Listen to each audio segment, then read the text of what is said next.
shining a spotlight on the insane asylum that is modern day California. It's the John Phillips Show. And a very happy Friday to you at 12:07 in the West. It's the John Phillips Show. Mr. Randy Wang's in Culver City. John, Governor Gavin Newsom may have been too busy to visit the burned-out Boyle Heights warehouse and all the rotting food, but he did make time this week to do an interview on his podcast with former New Jersey Governor Chris Christie. And here is a little clip. We are together on the same day that Todd Blanche and others are up there on Capitol Hill. I don't know if you've had a chance to watch any of the hearing this morning. And you've got obviously such a history and reverence to the Department of Justice, having worked there and focus on corruption. And we could talk a little bit more about that past and some of the work. But what do you make of his chances? What do you make of the hearings today? What are your expectations?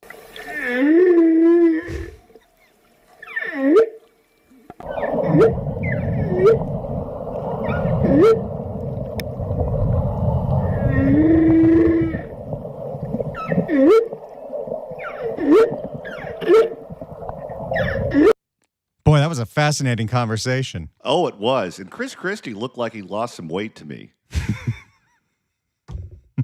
You know what they call that, Randy? What do they call that? Swimmer's build.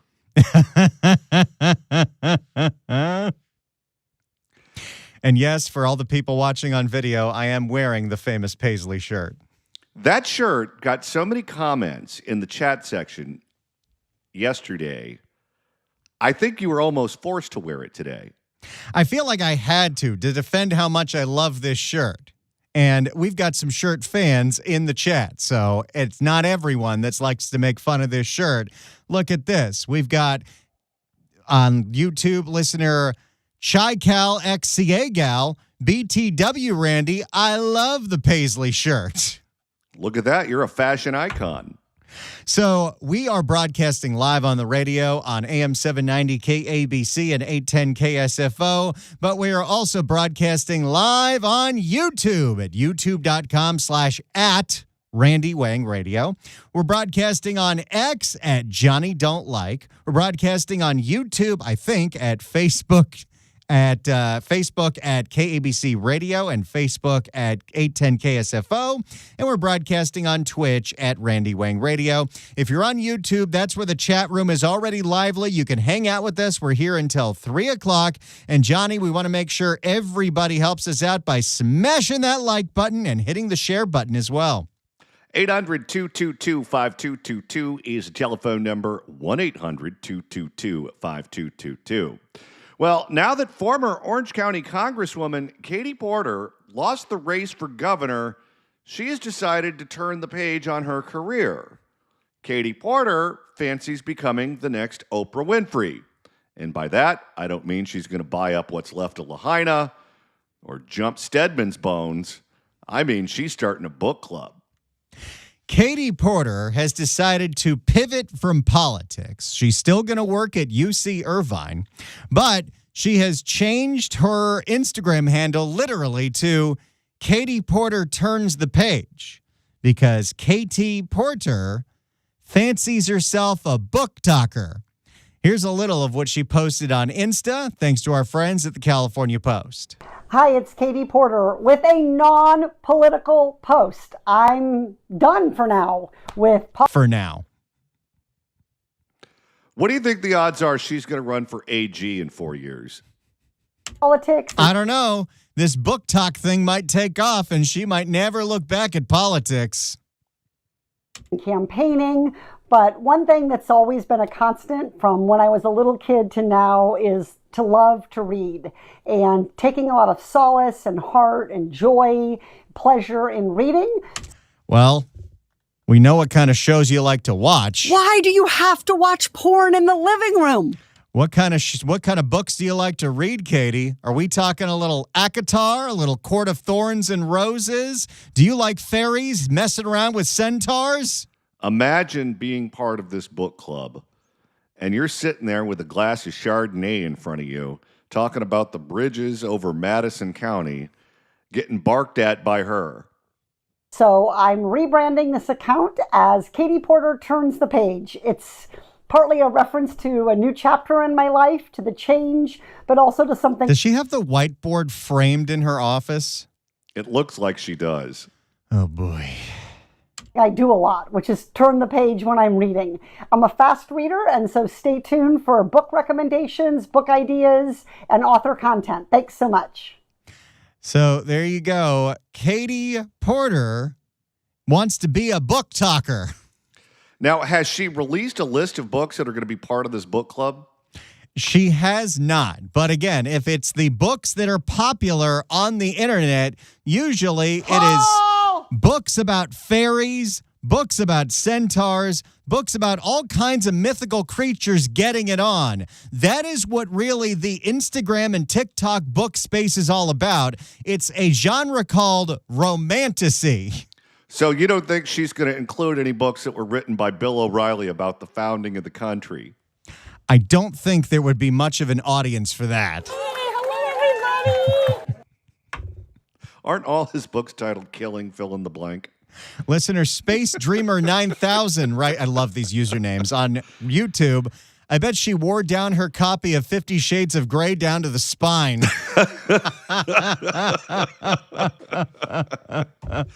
Now, with these book clubs, is there usually a theme to it?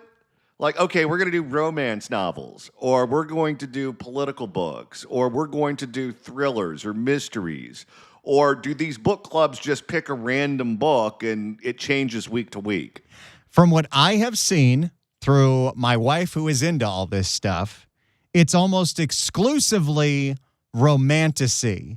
And there are hundreds and hundreds of books by a whole bunch of authors, all depicting like the best fantasy porn you can imagine. Okay, so when the ladies, I assume it's going to be mostly ladies, sit around their computers on Zoom and talk about these things, how filthy is the conversation?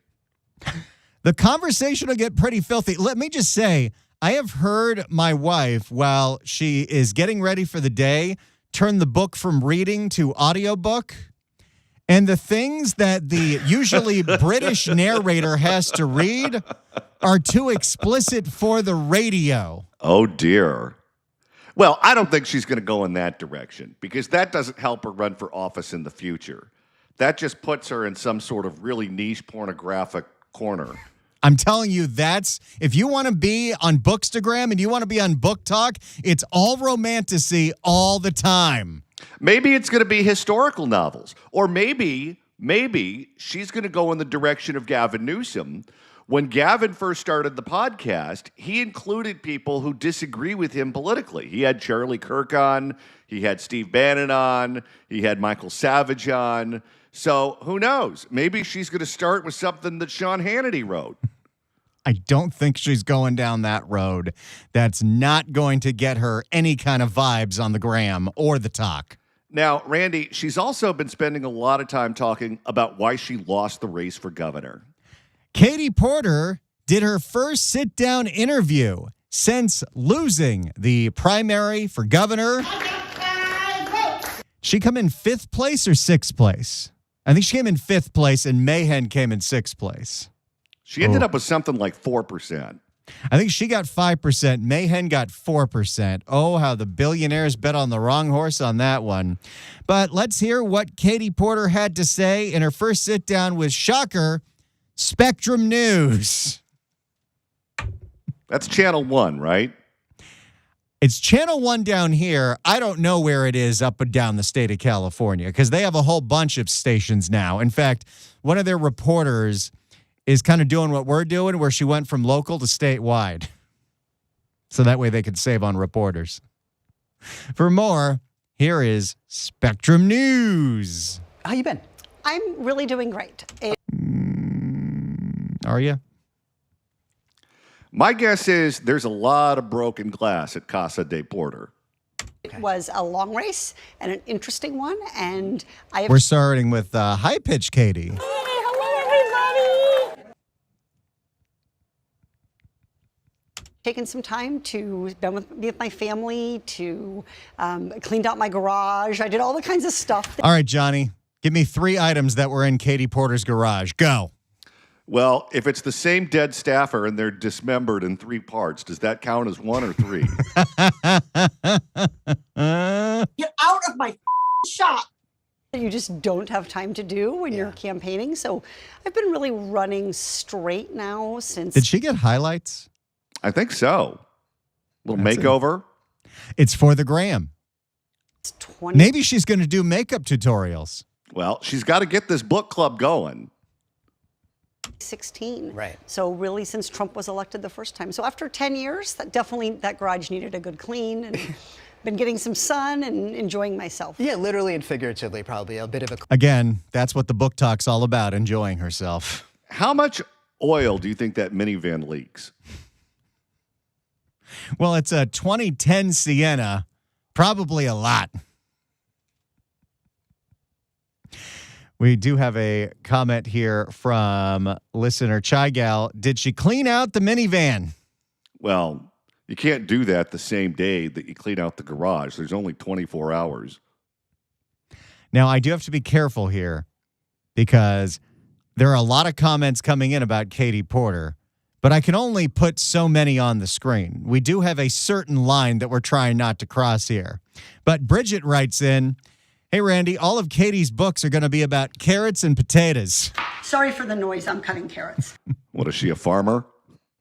She was raised by one. Cleaning out Yeah, period. absolutely. When you look in, I mean, I guess let's think about the governor's race, right? So last time you and I spoke was at this National Union of Healthcare Workers forum. You wound up getting the endorsement, by the way. This is a forum where it did feel on that stage, I have to say, and I can say this now, I was asking questions and moderating, but you felt like the strongest candidate of the bunch. And the polls were backing. So he thinks Javier Becerra's stupid too? Well, his eyes are open, aren't they? Scrub it. this up. And then things happened.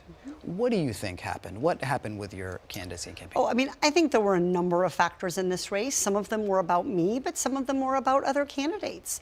At the time that we had that forum, I don't believe Tom Steyer and Eric Swalwell were even in the race, I don't think. It was a much more boring race back then. Oh, yeah. Well, Swalwell kind of spiced things up. So we had people come in, we had people exit, the turmoil caused by Eric Swalwell and the accusations against him. So I think you always have to realize that. That's an interesting thought point. Well, the reason I started sinking in the polls was because Eric Swalwell was revealed to be a rapist. What? Okay. Well, I mean, sometimes it works that way. That guy in Pennsylvania shot Trump but killed Biden. A race, some of it is about you and about your decisions, and you have to own those. But some of it is also about the zeitgeist of the moment. It's about what else is going on in the world. So. Yeah, I mean, there's a lot to talk about, and we. Okay, can let's pause here for a second because yes, Eric Swalwell, who was once the frontrunner in the race, dropping out after he was accused of sexual assault, certainly was an earthquake in this race. But let's not forget, the only reason that she was polling as well as she was because everyone expected that Kamala Harris would get in, and then she decided not to run at the last minute. And then everyone expected Alex Padilla to jump in, and then he decided not to run. So there was a moment in time where she was polling well, but that's because the big dogs caused all of the other potentially viable candidates, like Bob Bonta, to stay on the sidelines, and then ultimately decided not to get in. But the moment a viable Democrat without all the baggage that she has got in the race, it was going to be over for her. The chat has started to fill up with people guessing what was in Katie Porter's garage. We're limiting it to 3 things that you think was in Katie Porter's garage. Listener Mark writes in, sex toys, knives, and potatoes. Oh, my. That's Jeff quite a hat trick. Jeff writes in, full of empty wine bottles and empty Amazon boxes. If you have some ideas about what was in Katie Porter's garage that she cleaned out this summer, you can write in the chat, and some of them will actually get posted on the screen. We're at youtube.com/@RandyWangRadio. It's Friday. Play along with us. about what this election really was about, this primary is really about. But you talk about some of the actions that you have to take ownership over. Do you feel that there are any that you feel that you have resolved in some way or take ownership over? Well, I definitely wish that I could have satisfied Californians' concerns. She wants to satisfy Californians? Well, Oh, boy. stay away from that one, Randy. Why do you have to watch porn in the living room? I'm feeling satisfied right now. Gonna smoke a cigarette? More quickly about what is referred to again and again as temperament, which, I think is a term that you most often use for sort of breeding livestock, not, and maybe female. Did she just compare herself to that? Well, this is what she does. She claims that all of these stories about her being temperamental and abusive are sexist, when the reality is that people realized that she was of low character because of how she treats those below her. And it wasn't just one instance. It wasn't just with that one particular staffer. That's how she treated Julie Watts, a reporter for CBS Sacramento, who was asking questions that she didn't like. We heard a story from Chad Bianco at that debate that you and I attended in Claremont, where she was dismissive and abusive to one of the students who was there, who was helping out. It's not like it was a one-time thing. This is just who she is. And the voters in California just decided they didn't like her. Listener Jay writes in, from a distance, Katie Porter's necklace might be her ex-husband's teeth. Oh, my. Johnny, we're just getting started with this interview from former gubernatorial candidate Katie Porter as she reflects on why she lost the big governor's race. It's the John Phillips Show.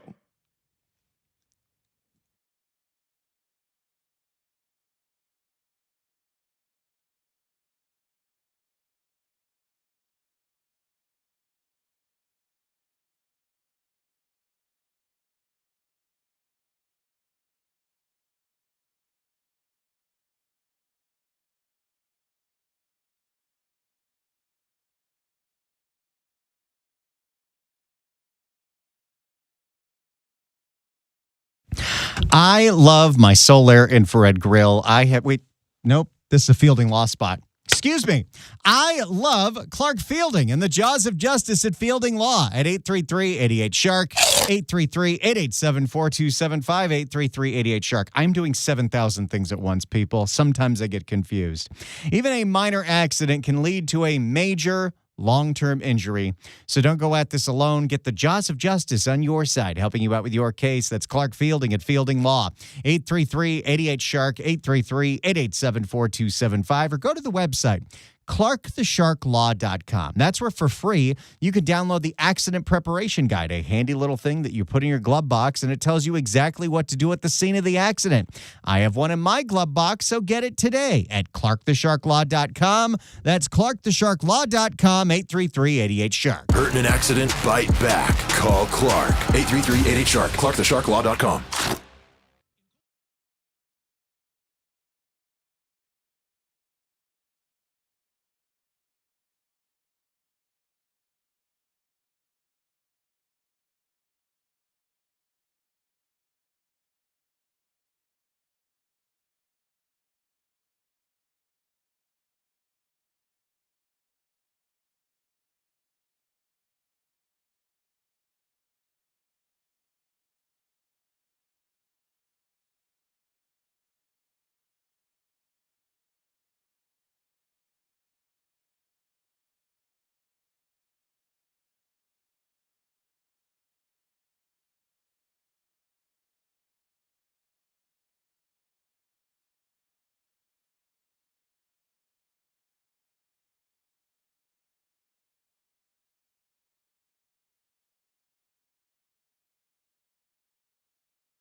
It's the John Phillips Show. 800 222 5222 is the telephone number.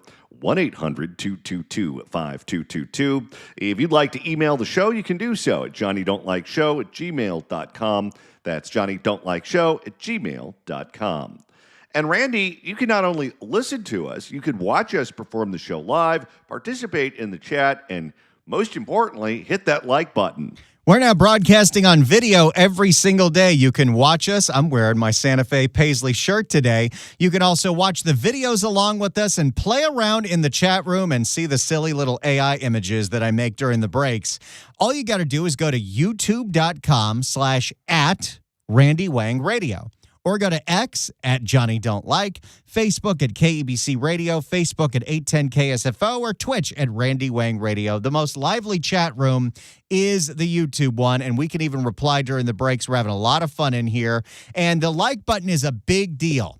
YouTube decides to push us out to more accounts if we see a lot of engagement with the chat and with the like button. We're up to 65 likes. So keep it up, everybody. Smash that like button and share the show with your friends, your family, your social networks. Hell, put it on your next door. And if you're going to the beach this weekend and you want something to listen to, check out the Accountability Podcast. The Accountability Podcast. Accountability. If you haven't heard yet, John and I break down Barbara Ferrer and Karen Bass getting cussed out. It is worth a watch, worth a listen. I'm putting a link in the chat right now. YouTube.com/@Accountability Podcast. When we get to 2,500 subscribers, which we're halfway there, you're getting your very own John Phillips Show soundboard. Steve Hilton joins us later on in the program. It's the John Phillips Show.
It's time to talk about CarPro.com. Listener Robert contacted Tustin Hyundai because they're an authorized CarPro dealership. He wanted the transparency and structure that CarPro is known for providing. After reaching out, General Manager Frank stepped in personally. Frank applied the CarPro discount along with a $4,000 manufacturer lease incentive and handled everything clearly and through the email. When Robert arrived, the sales manager, Rick, was completely prepared with all the details, no re-explaining needed. Rick introduced him to Marcos, who made the test drive and delivery process smooth and professional. Robert says it was exactly what CarPro promises. No games, transparent pricing, and respect for his time. He highly recommends Tustin Hyundai to other listeners looking for a straightforward car buying experience. If you want this kind of VIP treatment and amazing pricing, go to carpro.com, enter your zip code and what you're looking for. Or you can call or text Tom Haynes directly on a cell phone at 818-435-6797. carpro.com.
It's the John Phillips Show. 800-222-5222 is the telephone number. 1-800-222-5222. Right now, we're going through the sound of former Orange County Congresswoman Katie Porter explaining why she lost the governor's race. Katie Porter sat down with Spectrum News to talk about what happened. Here is that interview. Candidates, not necessarily for people, but I have a lot of experience running programs, the statewide foreclosure prevention program, being in Congress. I won a management award while I was in Congress, and I think. Who did you compete against? Well, I guess the management award you're given to in Congress if you're not assaulting your staffers. Some of that got lost. But I think California wanted an idea of a very experienced, steady hand, decades, the same policies. And I think what's in. Steady hand, is that how we're describing Becerra? Scrub it. He was the one that did no preparation before the meetings when he was part of the Biden administration. And no preparation before the debates. Interesting about this race is how do you reconcile Javier Becerra's victory, which I congratulate him on very, very much. How do you congratulate? I can see it in her face. She does not congratulate that at all. She is so passive-aggressive about this. I can see it in the eyes. I can see it in the mouth. She is not happy about this, and none of them are. All of them, there were so many people running. A lot of them expected, okay, it probably won't be me. But to go through an entire career in government, to spend, some of these people spent a year plus campaigning, and to realize that this dumbass is the front runner, Scrub it. is gotta really hurt. Oh, yeah. Losing this race is going to eat at her and eat at her and eat at her until it kills someone who works for her. The only person more bitter about this race is Chad Bianco, who still hasn't endorsed Steve Hilton. Yeah, we got to ask Hilton about that. How do you harmonize Javier's victory, which is like steady hand, experienced, not exciting? He says this about himself, with kind of what we're seeing in other parts around the country, which is let's really shake things up. Yeah. The Democratic establishment needs to change. Yeah, and there's so much talk about where the Democratic Party goes from here, but you did bring up something about this word temperament, which feels loaded and feels gendered in some ways, at least with the way that we often hear it. Okay, that is so stupid. This may be before your time, Randy, but there was a guy, and for those of you in the Bay Area, you'll know what I'm talking about here. Those of you who are interested in local politics. There was a guy whose dad was the mayor of San Francisco a million years ago, a guy by the name of Jack Shelley.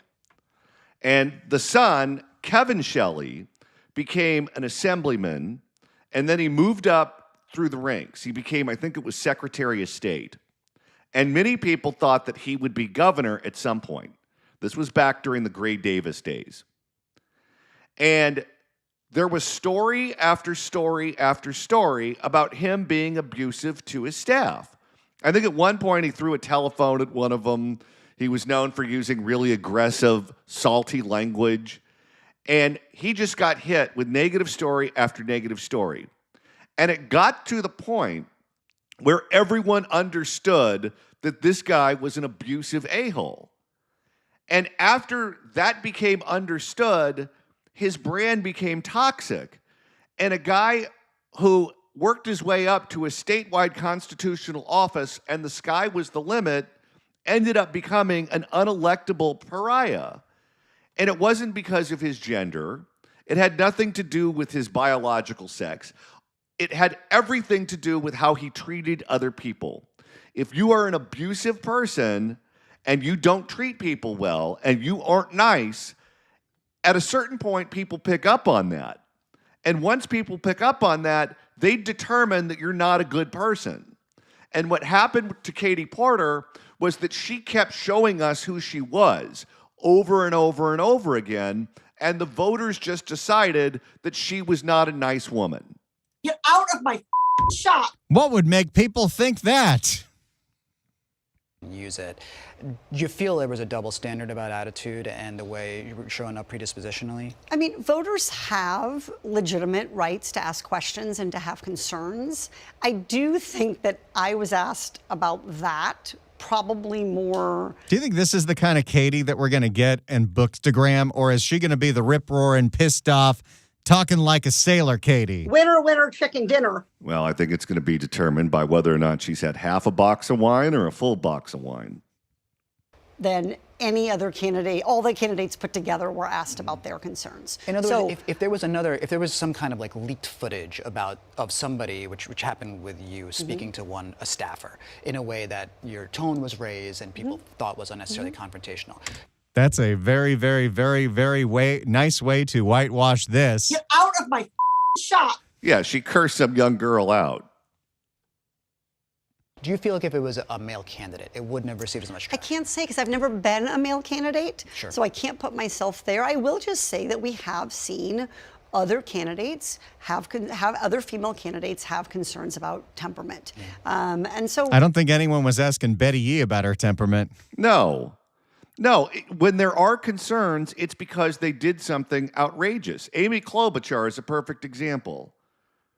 There are a number of stories about her being abusive to people who work for her. So therefore, she has that reputation. But the reason that she has that reputation are the stories, not the gender. look, it's on me to satisfy Californians. I'm not using that as a drop. Not going to do it. We'd get to 2,500 subscribers today.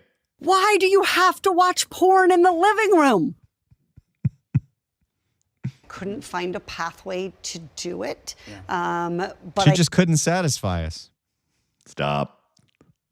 I think it dominated the race in a way that took away from the policy discussion. So you said at the start here that the race was about affordability, but I'm not so sure it was about affordability. I think that is. I think it ended up becoming about Tom Steyer's money.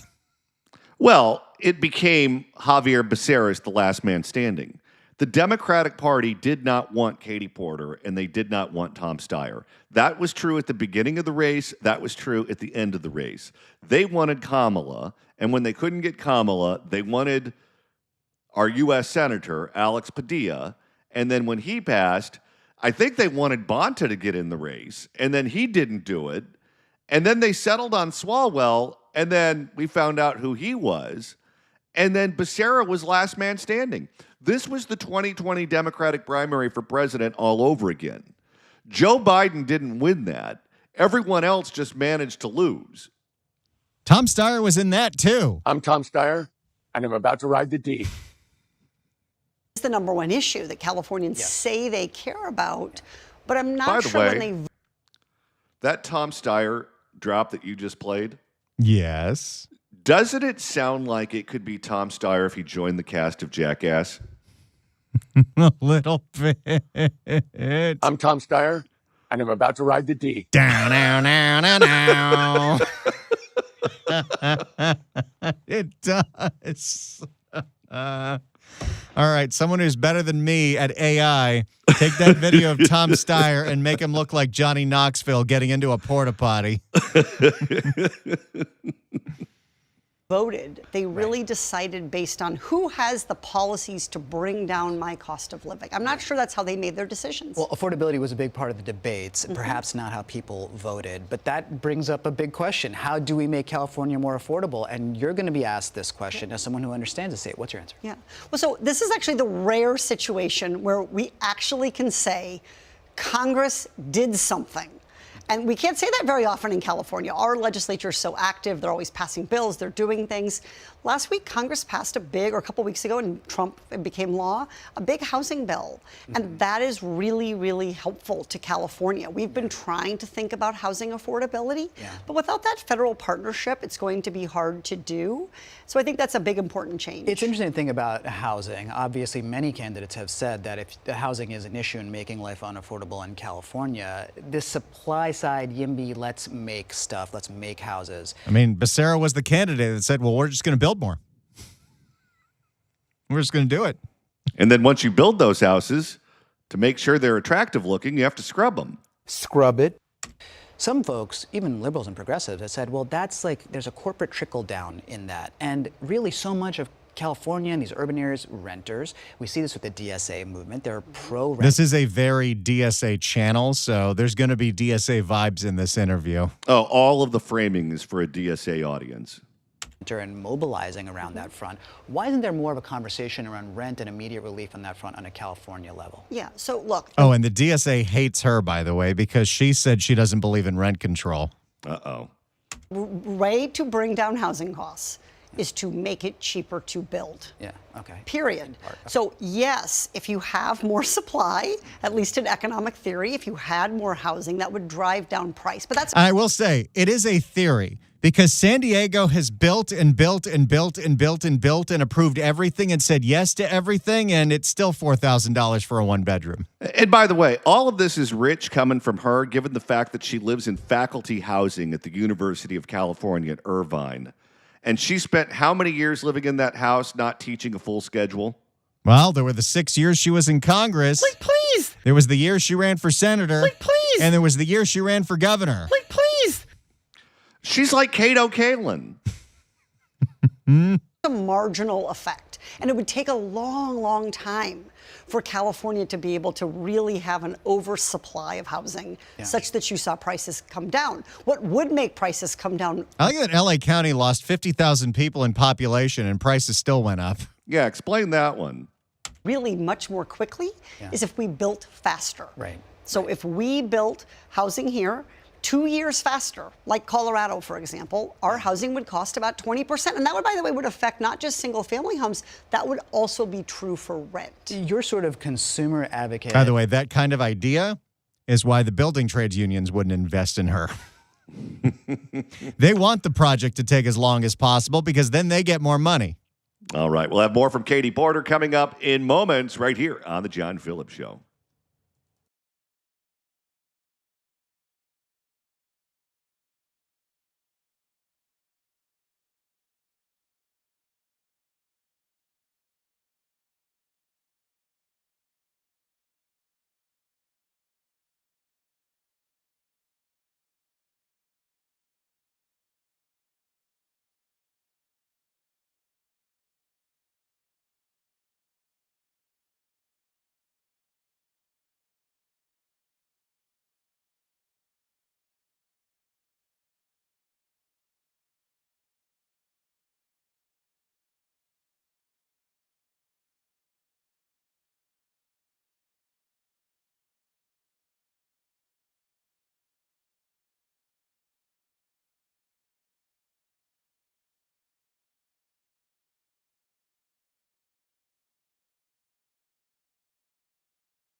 It's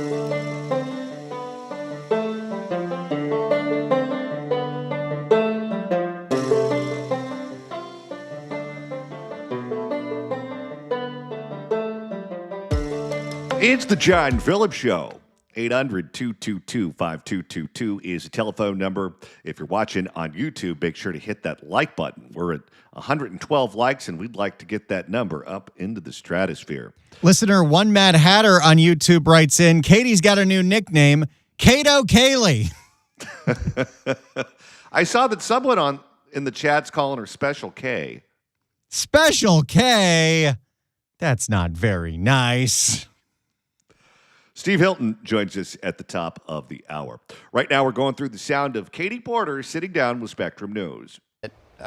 Progressivism. Elizabeth Warren, obviously, a mentor, someone who has been a forefront of this, but it felt like a new wave in 2018 when you were a part of it. Now there's another wave, and as I mentioned, it's the Democrat Socialists of America, who look at it more in terms of structural reform. Let's not regulate the market. The market is a problem. Let's just change Let's burn it all down.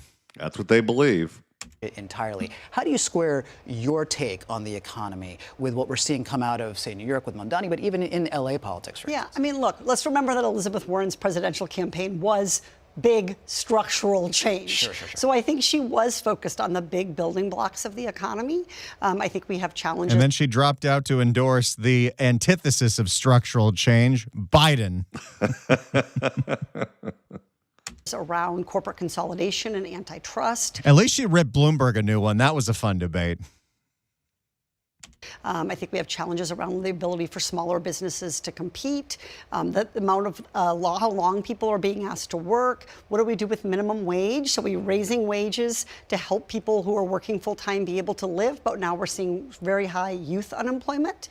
And so that's actually a direct result of the fast food minimum wage. They don't want to hire teenagers anymore. It is. You make it more expensive to hire people, they get replaced by robots. It's easy to understand. I think you have to recognize that a thriving economy helps everybody. If you have a Hey, that rhymed. Maybe she'll be the next mayor of LA. thriving economy, then you have more tax resources to be able to do some of that redistribution that I think is important to the DSA movement. And am I hearing you say that the DSA isn't exactly speaking about economic opportunity, they're speaking more about structural reform and also redistribution? I think they're pointing to problems. I'm not sure that they've yet unlocked kind of a solution. I think there is an anger, there is a frustration, and there is a skepticism with whether the Democratic Party really is going to be on the side of working Americans. As you know, I didn't take corporate contributions during... Boy, we're still on that. Boy, she loves beating that dead horse, doesn't she? She's going to open up her book talk before she gets into her review of ACOTAR 2. It's going to be, I never took corporate PAC money. My governor's race, I was the only candidate who didn't take corporate contributions. But Uber did contribute to this independent expenditure. I can't control anybody. And you don't. That's not my campaign. Yeah. So it got people upset, though. I mean, what yeah, do you but make? I think is that a double standard ultimately for someone? It's so interesting to see her poked at from the left, because typically she gets poked at from the right in forums like this, but you don't see people on the left taking shots at her. The fact that he's going there is kind of interesting. I wonder if he's trying to get her to lose her cool. It's definitely possible. What you have to remember when you look at that race, that governor's race, who did the DSA get behind? They got behind Tom Steyer. We're at a big-ass crisis. He became the DSA candidate. Oh, he likes public transit. Is people's kind of franticness toward the end of this race. Grasping onto bits and pieces of information. And I think that people were, the back and forth between Tom Steyer and Javier, it became a very small, in some ways, a very small ball race, rather than focusing on really big ideas. So I propose to, eliminate income tax for people earning less than $100,000. Wait, that was the idea you openly admit you ripped off of Hilton, which Hilton, by the way, because of inflation, now upped it to $150. Geez, that is a big policy proposal. And yet people were focusing on these very sort of battles being fought on Instagram or Threads. It's a tough spot for some. Nobody was fighting any battles on Threads. What is she talking about there?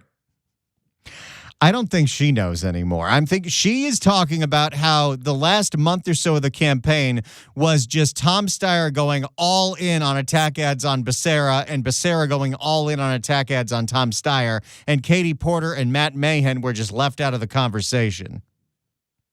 Someone in your position to be, because you're obviously saying these are the issues with the economy and the corporations, and then how do you fund a campaign? Because it is expensive. You're running against a billionaire. It's a question for another day. Our final moment, obviously, you think a lot about policy. I've read some interviews where you've been saying, I want to be more involved with policy making. What is next for you? Where do you see it going? So today I rebranded one of my Instagram pages as Katie Porter Turns the Page.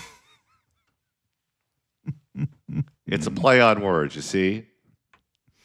Okay. And it's a Bookstagram count. So I read so many books on those flights back and forth to D.C. And so I'm excited about that. A bibliophile. I'm looking forward to going back to the law school where not only do I teach Well, you got to keep that housing.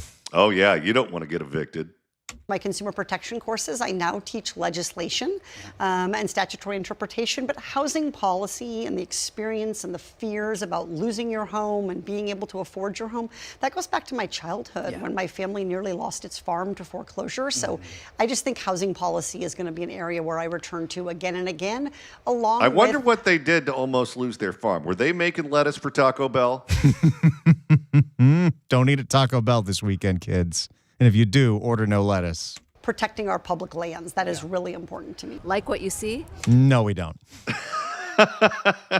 Wait, is that Lisa Ling? Yeah, the woman from The View. She's on Spectrum now, huh? I guess. So there you go. There was Katie Porter's interview with Spectrum News 1. The headline that you need to know is that Katie Porter is going to be a book talker. Katie Porter is going to start reviewing books on her Instagram page, and you can follow her at Katie Porter Turns the Page. And she lost the election because all you Neanderthals out there are a bunch of sexists. Including you, Tom Steyer. I'm Tom Steyer, and I'm about to ride the D. Okay, what do you think would have happened if a male candidate had been accused of assaulting his wife by dumping a bucket of boiling hot potatoes right on her head? Well, I got to imagine that would be disqualifying. I would think so. In fact, I think it would be worse because when we found out that she did it, it was just kind of funny. But if a guy were to have done that to a woman, I think we would look at them as being a violent person, wouldn't we? Some would. Some definitely would. I think so. Listener Jim writes in, Katie looks great. What bars does she hang at?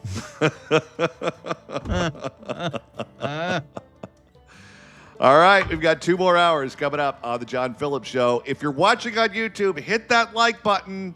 We're at 112. Let's get it higher than that. Steve Hilton joins us next.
Something's not right here.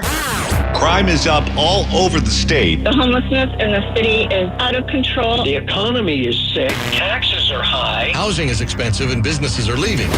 California needs fixing. And John Phillips is just the man to lead the charge. It's the Fix California Hour with John Phillips and Randy Wang. And we continue at 1:05 in the afternoon on the John Phillips Show. Mr. Randy Wang's in Culver City. Well, John, we have a consensus in the chat room. The John Phillips Show that broadcasts live on video from noon to 3 is terrible for productivity. Because everyone is playing around in the chat room and having a good old time. We're broadcasting live at youtube.com/@Randy Wang Radio. If you can't watch us live now, all this stuff gets put up on demand, so subscribe to that channel. Hit the like button if you're watching. We're also on X, Johnny's X, at Johnny Don't Like. We're on Facebook at KABC Radio and 810 KSFO. And we're on Twitch at Randy Wang Radio. Jimmy writes in, the John Phillips Show is great for my job. I hate my job, and I'm able to get a laugh or two in while performing the job that I hate. Hey, maybe this is why so many state employees don't want to go back to the office. They're sitting at home watching us. Make sure to hit that like button and share this thing. Let everyone know what you're watching from noon to 3, because we are slowly but surely working our way to blowing up the internets. And, of course, do not forget to subscribe to the Accountability Podcast, because as soon as we hit 2,500 subscribers, Randy, the audience gets a treat. Accountability. When we get to 2,500 subscribers on the Accountability Podcast, I have a website that I've already built that we will launch for you. It'll be 100% free, where you have your very own soundboard with the top 100 drops featured on the John Phillips Show. Absolutely. And once we launch it, if your favorite drop's not on there, you just let me know and I will update the list. But it is a lot of fun. It works on phones and on browsers, but you don't get it until we get to 2,500 subscribers. So help us out. Let us get there. Tell your friends, tell your family. We really are proud of the Accountability Podcast, and we want everyone to give it a watch, to give it a listen. Because at the end of the day, we want to hold people accountable. What are we at now? Because last time I checked, we were about halfway there. So I check in every once in a while. Let's see what we've got on the Accountability Podcast, youtube.com/@Accountability Podcast. We're at 1,264, so we're just over halfway there. I'm going to put a link in the chat in case you have not subscribed. It's very easy, and it gives you something to watch and listen to right after we're off the air. 800-222-5222 is the telephone number. 1-800-222-5222. It is our pleasure to welcome our next guest to the program. He is a candidate for governor here in the state of California. You can get him online at goldentogether.com and follow him on X at Steve Hilton X. Steve Hilton, welcome. Great to be with you, John. How are you doing? I am good. So we'll start out with the number one question that everyone can't wait to hear you answer. Are you going to join Katie Porter's book club? Yes, my first recommendation is going to be How to Make Friends and Influence People. I think that's one that we should enjoy reading together. I think that there must be some very important diet book that she can share with us. Something happened there. I don't know what that's about. All right. Well, there's a new poll out, an Echelon Insights poll that shows that you are doing well among independent voters here in California. You have a 45 to 41% lead over Javier Becerra among no party preference voters here in the Golden State. As you campaign up and down the state, are you feeling as if there are voters who don't usually vote Republican who are being receptive to your message? Yeah, very much so. I mean, I want to put it into context, John. We haven't really started yet. So we've been... we had the primary. That was a good outcome. Very happy about that. Obviously, the real fight starts now because we've got to kick it. We can't let this one-party rule continue. It's an incredibly important election. We've been making very, very serious plans, which you're about to see come into fruition. So although I've been on the road non-stop since the election, we're going to be moving into a much higher gear, and you'll be seeing that very soon. Having said that, the starting point I think we just got to be honest about it. This is it is an uphill battle. Yes, there are very encouraging signs that show us the path to victory. You just mentioned one of the most important, that I'm ahead among independents.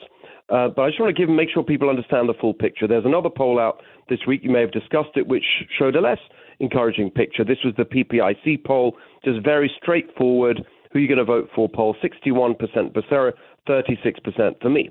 Now, people say, are you discouraged by that? Not at all. This is before we've even started. It's really just adding up of the results that we had in the primary, to be honest. The two Republican candidates added together, myself and Chad Bianco, actually comes to 35%. So in this poll, I'm a little bit ahead of that. And all the Democrats added together gives Becerra his 61. But this is before the campaign. And the path to victory, I think there's another important finding in that echelon poll, as well as me leading among independents. When you actually look at the numbers in terms of people's commitment to the candidates, I have a solid 33%. Becerra has a solid 41%. And then there's 26% in the middle who are completely undecided and open to any argument. And that brings me to your question, because we've been doing town halls and so on. Just last weekend, last Friday, we had a town hall in San Francisco. On Saturday, in Oakland, neither of them at all strong Republican areas. And at both of them, we had many Democrats coming out. And they were saying things like, obviously, we do the town hall, we have the questions and answers, and then I take pictures and chat with people. And I asked them, what brought you here? What? And many of them said, I voted for Matt Mahan, but, he's out, and so now I'm interested in you, or I'm voting for you. I did actually have a couple of Katie Porter voters, if you can believe that. So we've definitely seen that there's an interest. The other thing I would point to is, for example, in Los Angeles, where I think this is a very, very strong feeling of people who in that very democratic city, who just fed up with everything, the homelessness, the chaos, everything that powered Spencer Pratt's campaign, the collapse of the entertainment industry and what's happening there. And I'm having conversations and meetings and getting support from diehard Democrats who've been Democrats, very active Democrats, very high-profile ones in some cases. So there really is something happening, and I'm very, very confident that we can win this election. It's not going to be easy to win it, but the idea that it's impossible is just not true. There was a piece that came out earlier this week in the California Post that was written by John Fleischman, and he addressed the strategy that Javier Becerra is going to employ, or the likely strategy in this election. And in the piece, Fleischman argued that what Becerra will likely do is try to keep as low of a profile as possible, not campaign in any visible way, just do the absolute bare minimum, try to avoid debating you on any more than one occasion, and when they agree to debate you, they're going to try to make it as low profile as possible so nobody pays attention to it, and just rely on the voter registration advantage to win the election by trying to turn this into a contest involving a generic Republican versus a generic Democrat.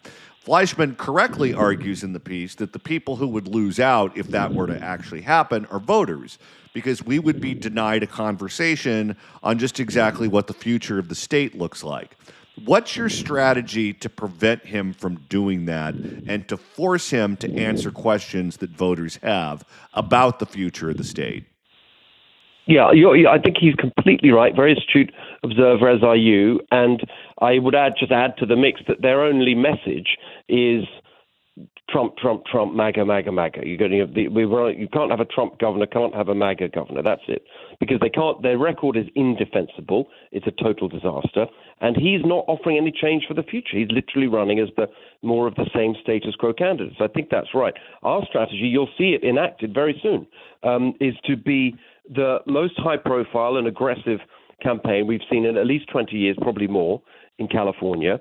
And I'm very excited about bringing that to you and everyone else pretty soon, both in terms of showing the positive, practical change that I want to make, which is not ideological, but just very practical, pragmatic, simple things. That's how I've been running all along, and you'll hear more of it, just a louder volume as we go forward with different techniques and different ways of getting that message out there. $3 gas, cut your electric bills and other utility bills in half. Your first $150,000 tax-free.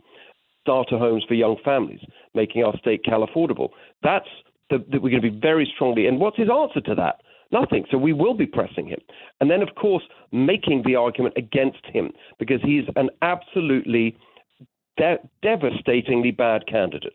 Just at a time when a majority of Californians, another detail from the Echelon poll, 66% of Californians now believe that the state needs a major overhaul. In the face of that, they put forward this status quo candidate, a career politician in the California machine for 36 years. But way beyond that, you've got the incompetence in the Biden administration, the fraud and so on. You've got his inability to articulate any kind of change. But the big one is his record with the migrant kids, which if you think you've heard all of that in terms of the reporting that's already been out there, the story in the New York Times that actually came up in the debates, Becerra lost, that's the word that's used, lost 85,000 migrant kids.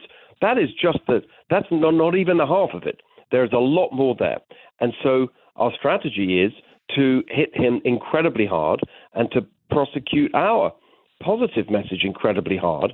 And you know me, I mean, if people think that I've been high energy so far, in the words of that great former governor and president, you ain't seen nothing yet. We're speaking with Steve Hilton, candidate for governor here in the state of California. You can follow him on X at Steve Hilton X.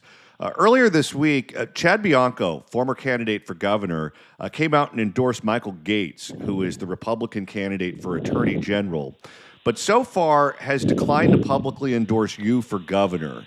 Is he being a brat and experiencing sour grapes, or are you guys just waiting for a time later in the race to make it a big splash?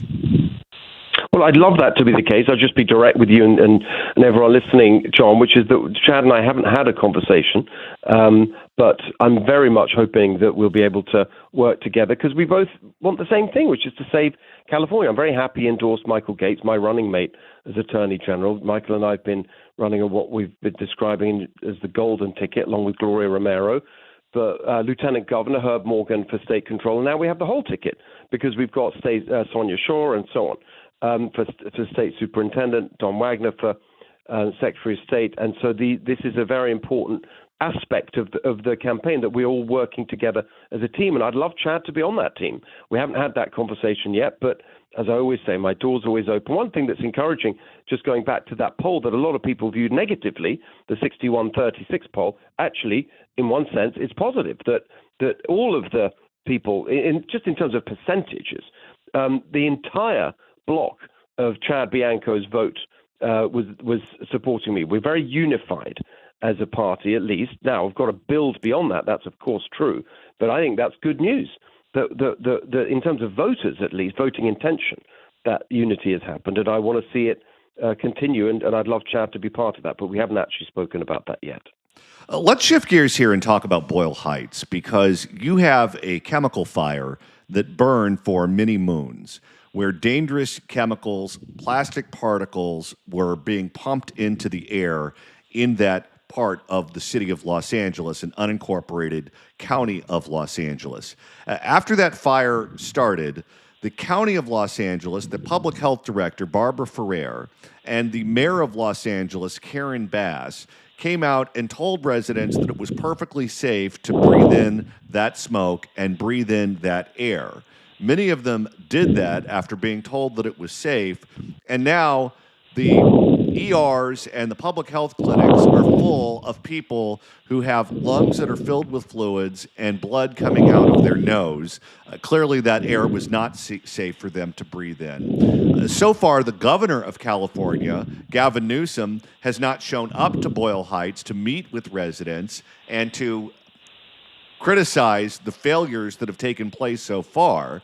And neither, to my knowledge, has your opponent in the race, Javier Becerra, who I believe used to represent that area in the state legislature and in the United States Congress. What do you make of the fact that so many politicians are hiding out from this environmental and public health disaster? And should the governor of California be there?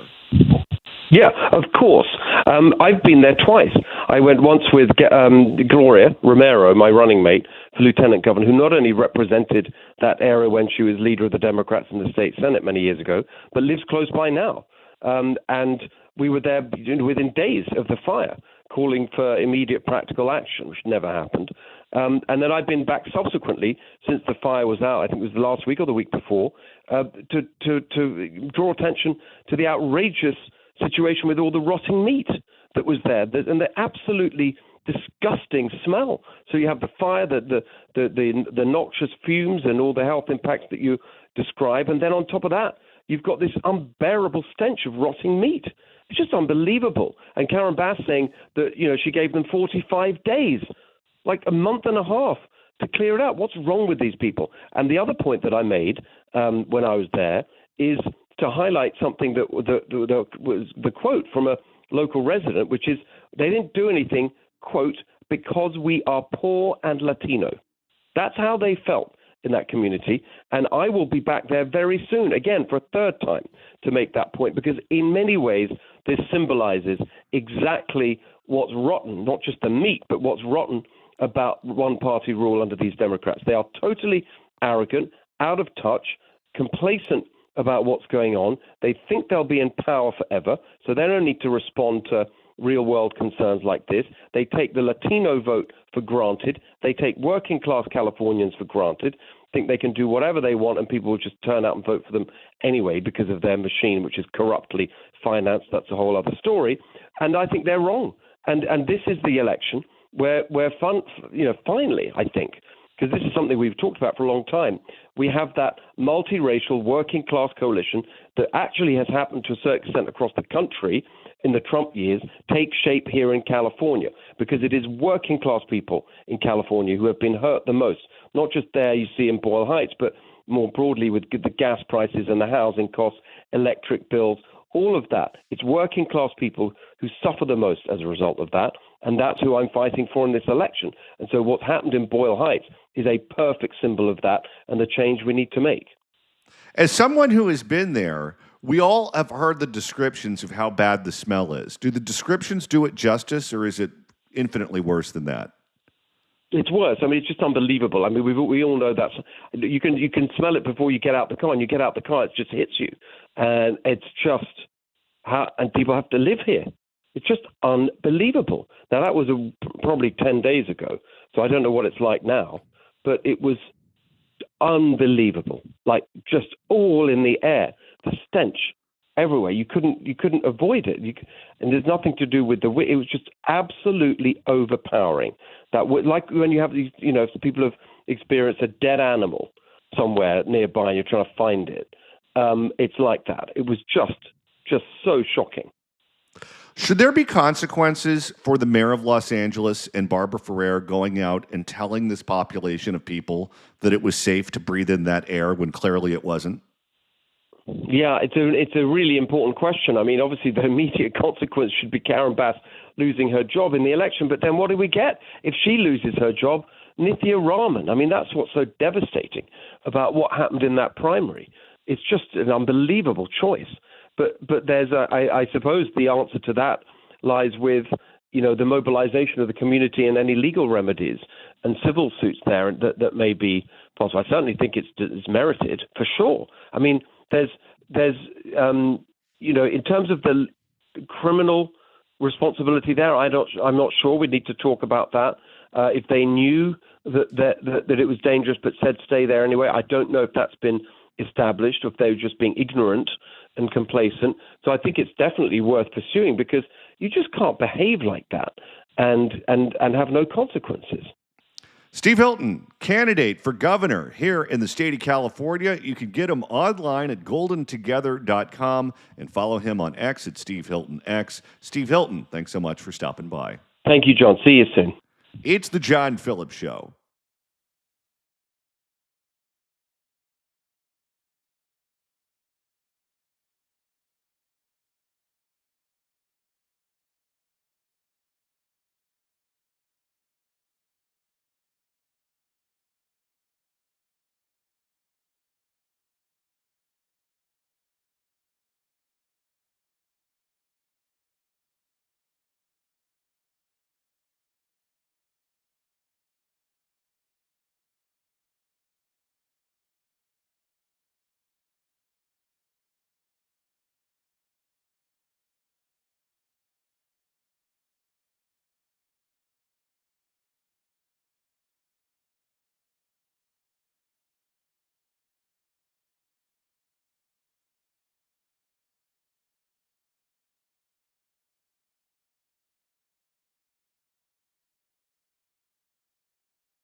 It's the John Phillips Show. 800-222-5222 is the telephone number.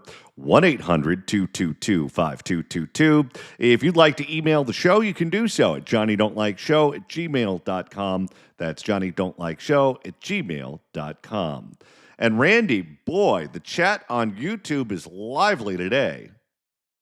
We're having a lot of fun in the chat room. We're having a lot of lively, spirited debates. We're having a good old time. You can hang out with us. We're here till 3 o'clock, and it's a whole new interactive way to deal with the program. Not only do you get to watch us, and I'm kind of upset with the chat room right now.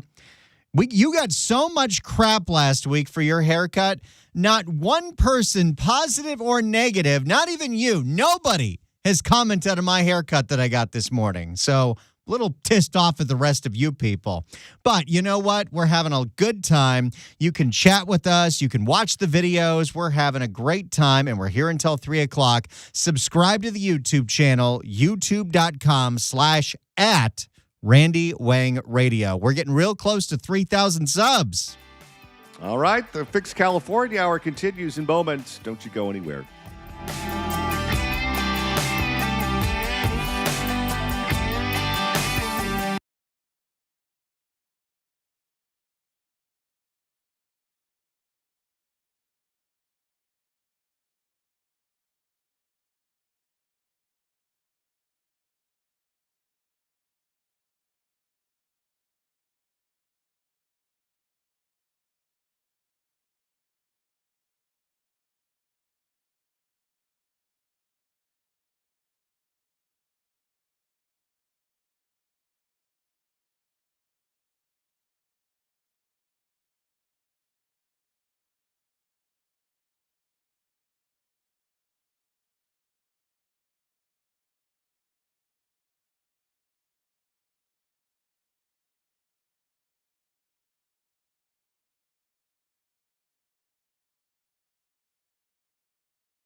I am feeling very Santa Fe today because I'm wearing one of my that I got at one of my favorite stores. There's so much fun retail in Santa Fe. This comes from Lancaster, York, the Fancy Gentleman store.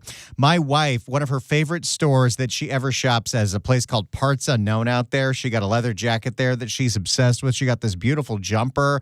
There's so much Southwestern feel there. You've got the native market with all of this incredible handcrafted native jewelry.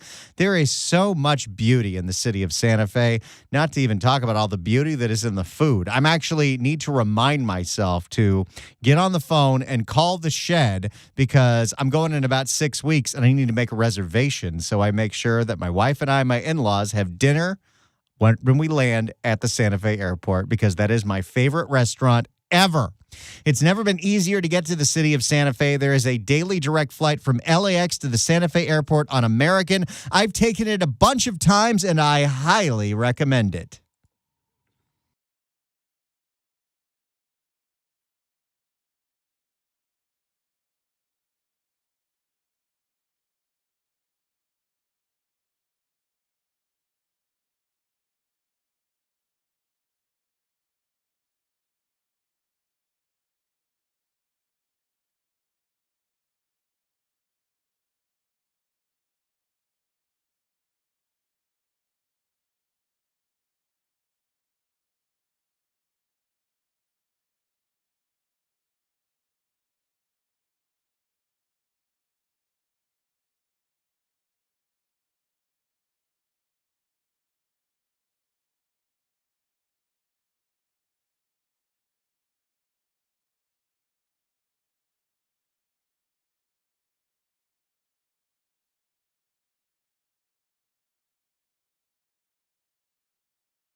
It's the John Phillips Show. 800-222-5222 is telephone number.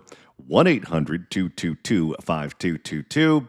If you're watching us live on YouTube, click that like button. We're just below 200. We want to get that number as high as possible. So thank you to all of you who have clicked the like button already. And if you haven't, please do so the first moment you have an opportunity. Listener Brian in the chat says happy hour starts at 2 o'clock. It does for you guys, but I still have to drive home after this.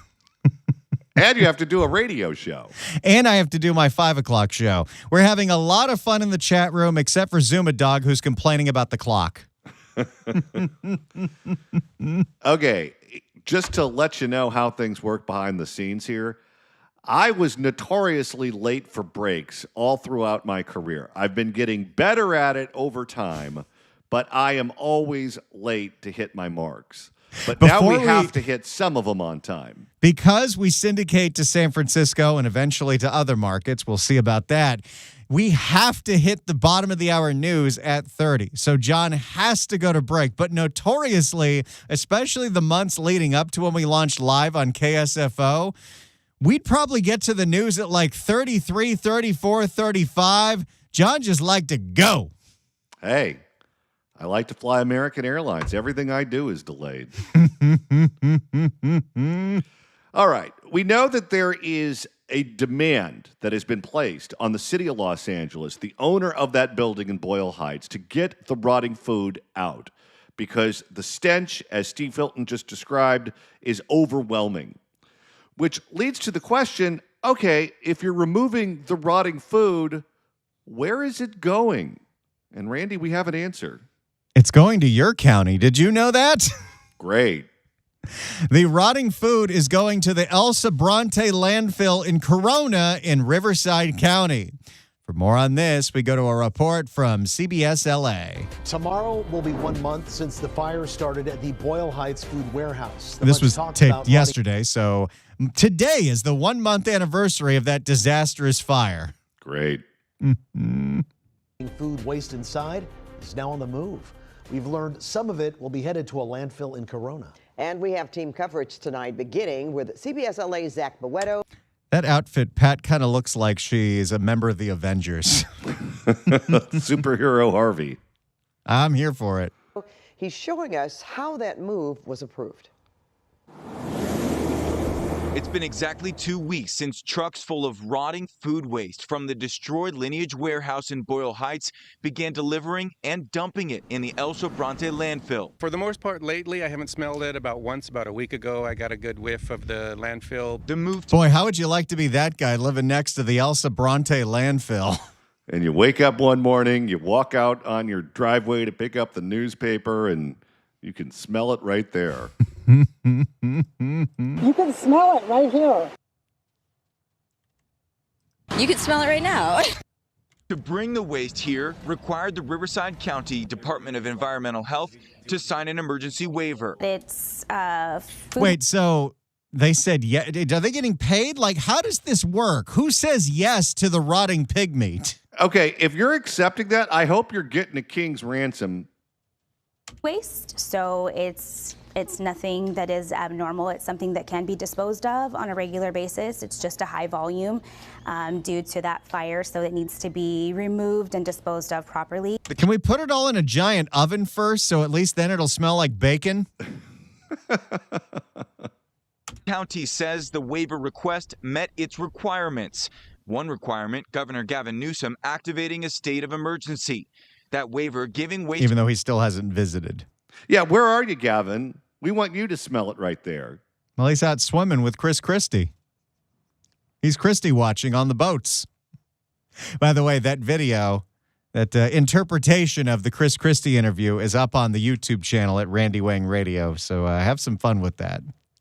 Management, which operates the landfill, the ability to exceed maximum tonnage on both a daily and weekly basis, and exceed outgoing vehicle per day limits until September 30th. So we're spreading out the environmental disaster to several smaller environmental disasters. And they're bringing it closer to me. Yeah, what's that about? Since all those parameters were met and there wasn't any other concerns or any other safety measures that had come up, that we would approve the waiver. Rodney Humphrey, who lives south of the landfill. You never want to live south of a landfill. No, you don't. And others who live nearby say as long as the extra trucks and waste are managed properly, they won't have a problem. But they will speak up if the smell gets out of hand. If it has to happen, then they really need to be diligent about making sure things are covered up and controlling that odor. Riverside County officials here unable to get us the exact amount of waste coming from Lineage Warehouse. Yeah, because they don't want you don't want to know how much waste is going there. Boy, that guy is really rolling the dice, trusting that they're going to do this correctly. Because if they don't, living where he lives, it's going to be unbearable. Alan writes in on YouTube, if they let it burn and the neighborhood smelled like bacon, they would probably raise their taxes for the bacon benefit. I wouldn't mind that smell. That waiver was signed on July 2nd. That waiver expires September 30th. Reporting. They're not going to be done dumping all this stuff by September 30th. No, not even close. The last estimate was 2 days ago. They had gotten rid of 350 tons, which is 1%. I'm surprised they're not just dumping it in the Tijuana River. Don't give them any ideas. They're having enough problems down there in Imperial Beach. You can smell it right here. You can smell it right now. In Corona, Zach Boetto, CBS LA. And our team coverage continues now with a look at the problematic history of the landfill accepting all this rotting food. Yes, it's going to El Sobrante, which has had some issues in the past. Oh, great. CBS LA assignment editor Mike Rogers at the desk. And Mike, regulators have cited the landfill more than a dozen times in 2 years. Yeah, you know, we just heard back from the AQMD one and Pat, and 15 times since 2024, this landfill has been cited by the Air Quality Management District, and that is just... And we're going to bring all of the rotting meat there? This is so dumb. Yep. AQMD. Regulators in Riverside County have also cited them a number of times, and it's for issues like this. You've heard me talk about this before, leachate. Leachate is something that comes up from underground when the temperature underneath the surface here boils up to higher than 170 degrees Fahrenheit, something, by the way, that is not an acceptable standard under AQMD's regulatory obligations here. Now, when this happens... So the hot, disgusting trash is about to get hotter and even more disgusting underground, and those toxic gases are going to permeate through the soil? It's triple digits here in Riverside County today, by the way. Does it really make sense to send all the trash somewhere that's even hotter than Boyle Heights? It's almost as if they haven't thought this through. It creates this mess that then siphons up out of the ground and creates this leachate that can release that terrible smell. This right here is actually when they were notified about a methane cloud that was hovering over the top. A cloud? I feel really bad for the people of Corona and Norco that live near this thing. What happens if that cloud starts producing rain? This landfill. These are photos from when they cleaned it up. Now, a lot of these violations that have had by either the Riverside County or AQMD have been rectified by the landfill itself, but AQMD tonight acknowledges that the subsurface temperatures there are still in exceedance of that 170 degrees Fahrenheit, which again is okay, the regulatory... so if they're not compliant with what the state is requiring, why are they accepting all of this rotting food? There has to be a big price tag. I mean, think about how much you have to pay per dump to take a normal load of trash to the dump. They're probably getting paid a primo for it, even though they don't have a way to properly dispose of it. It sounds like it. Have entered into an agreement and a notice of corrective action by the AQMD board. We also know that there have been carbon dioxide emissions that are higher than acceptable standards as well floating around in that air. That's ultimately what led some people to question whether or not this was actually a good idea to be bringing in these millions of pounds, potentially millions of pounds of food from the Boyle Heights warehouse all the way to this landfill in Corona. Now, you've heard me talk about leachate before. It was a very, very prominent issue at the Chiquita Canyon landfill up in Santa Clarita. That was another hazard zone earlier this year. This appears to be a little bit different of an issue. It seems like when they get these notices of violation, sometimes they're able to correct them in a timely manner. Lots of regulatory oversights specifically on this landfill. And we should note that the permit that they got to take in this Boyle Heights food very specifically says they are not allowed to dump any of that food on this area that is dealing with these subsurface temperatures. Okay, what do you think the odds are they're doing it the right way? Not great considering how many citations Elsa Bronte has had in the past. Extremely high. It's got to be put on a different area of the landfill. I also want to point out, nobody's been very forthcoming with us about where this food from the Boyle Heights warehouse is going. We reached out to Lineage last night to confirm that it was going to this landfill. They never got back to us. Waste Management, who is taking in this waste at the landfill, referred us to another company. It wasn't until we were able to pull those documents. Because no one wants to know where this stuff, nobody wants to know that the stuff that is stinking up Boyle Heights is now coming to their town. Permits that we were able to finally get confirmation that it was actually coming from the Boyle Heights area. So we're going to continue to monitor this. We know that regulators are as well. But again, according to the AQMD, they have cited this landfill 15 times since 2024 for various regulation violations, guys. We know you'll stay on top of it, Mike. Thank you. So that is the latest. It turns out a whole bunch of the rotting pig meat, among other things, from the cold storage facility in Boyle Heights is going to John's neck of the woods. Well, you know, Randy, this is equity, spreading the misery. It's the John Phillips Show.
It's the John Phillips Show. 800-222-5222 is telephone number.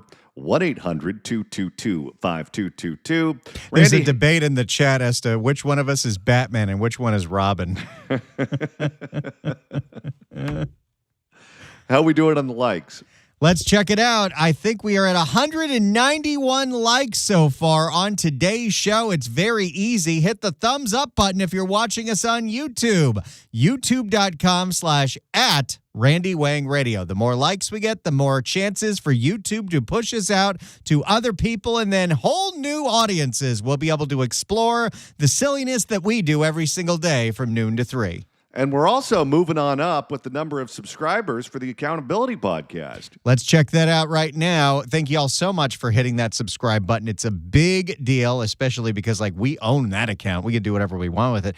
Okay, YouTube's a little late to the party. I just got a celebration badge. You have 500 subscribers. We're at 1,279, which means we're a little more than halfway to our goal of 2,500. Once we get that, we unveil the John Phillips Show soundboard website where you can play all of your favorite Katie Porter drops. Why do you have to watch porn in the living room? On your own time, and you can play them for your own friends or download them as ringtones. You do whatever you want with them. They will be yours. The top 100 drops from the John Phillips Show, but I can't give you that website until we get to 2,500 subscribers at youtube.com/@accountability podcast, putting a link in the chat right now.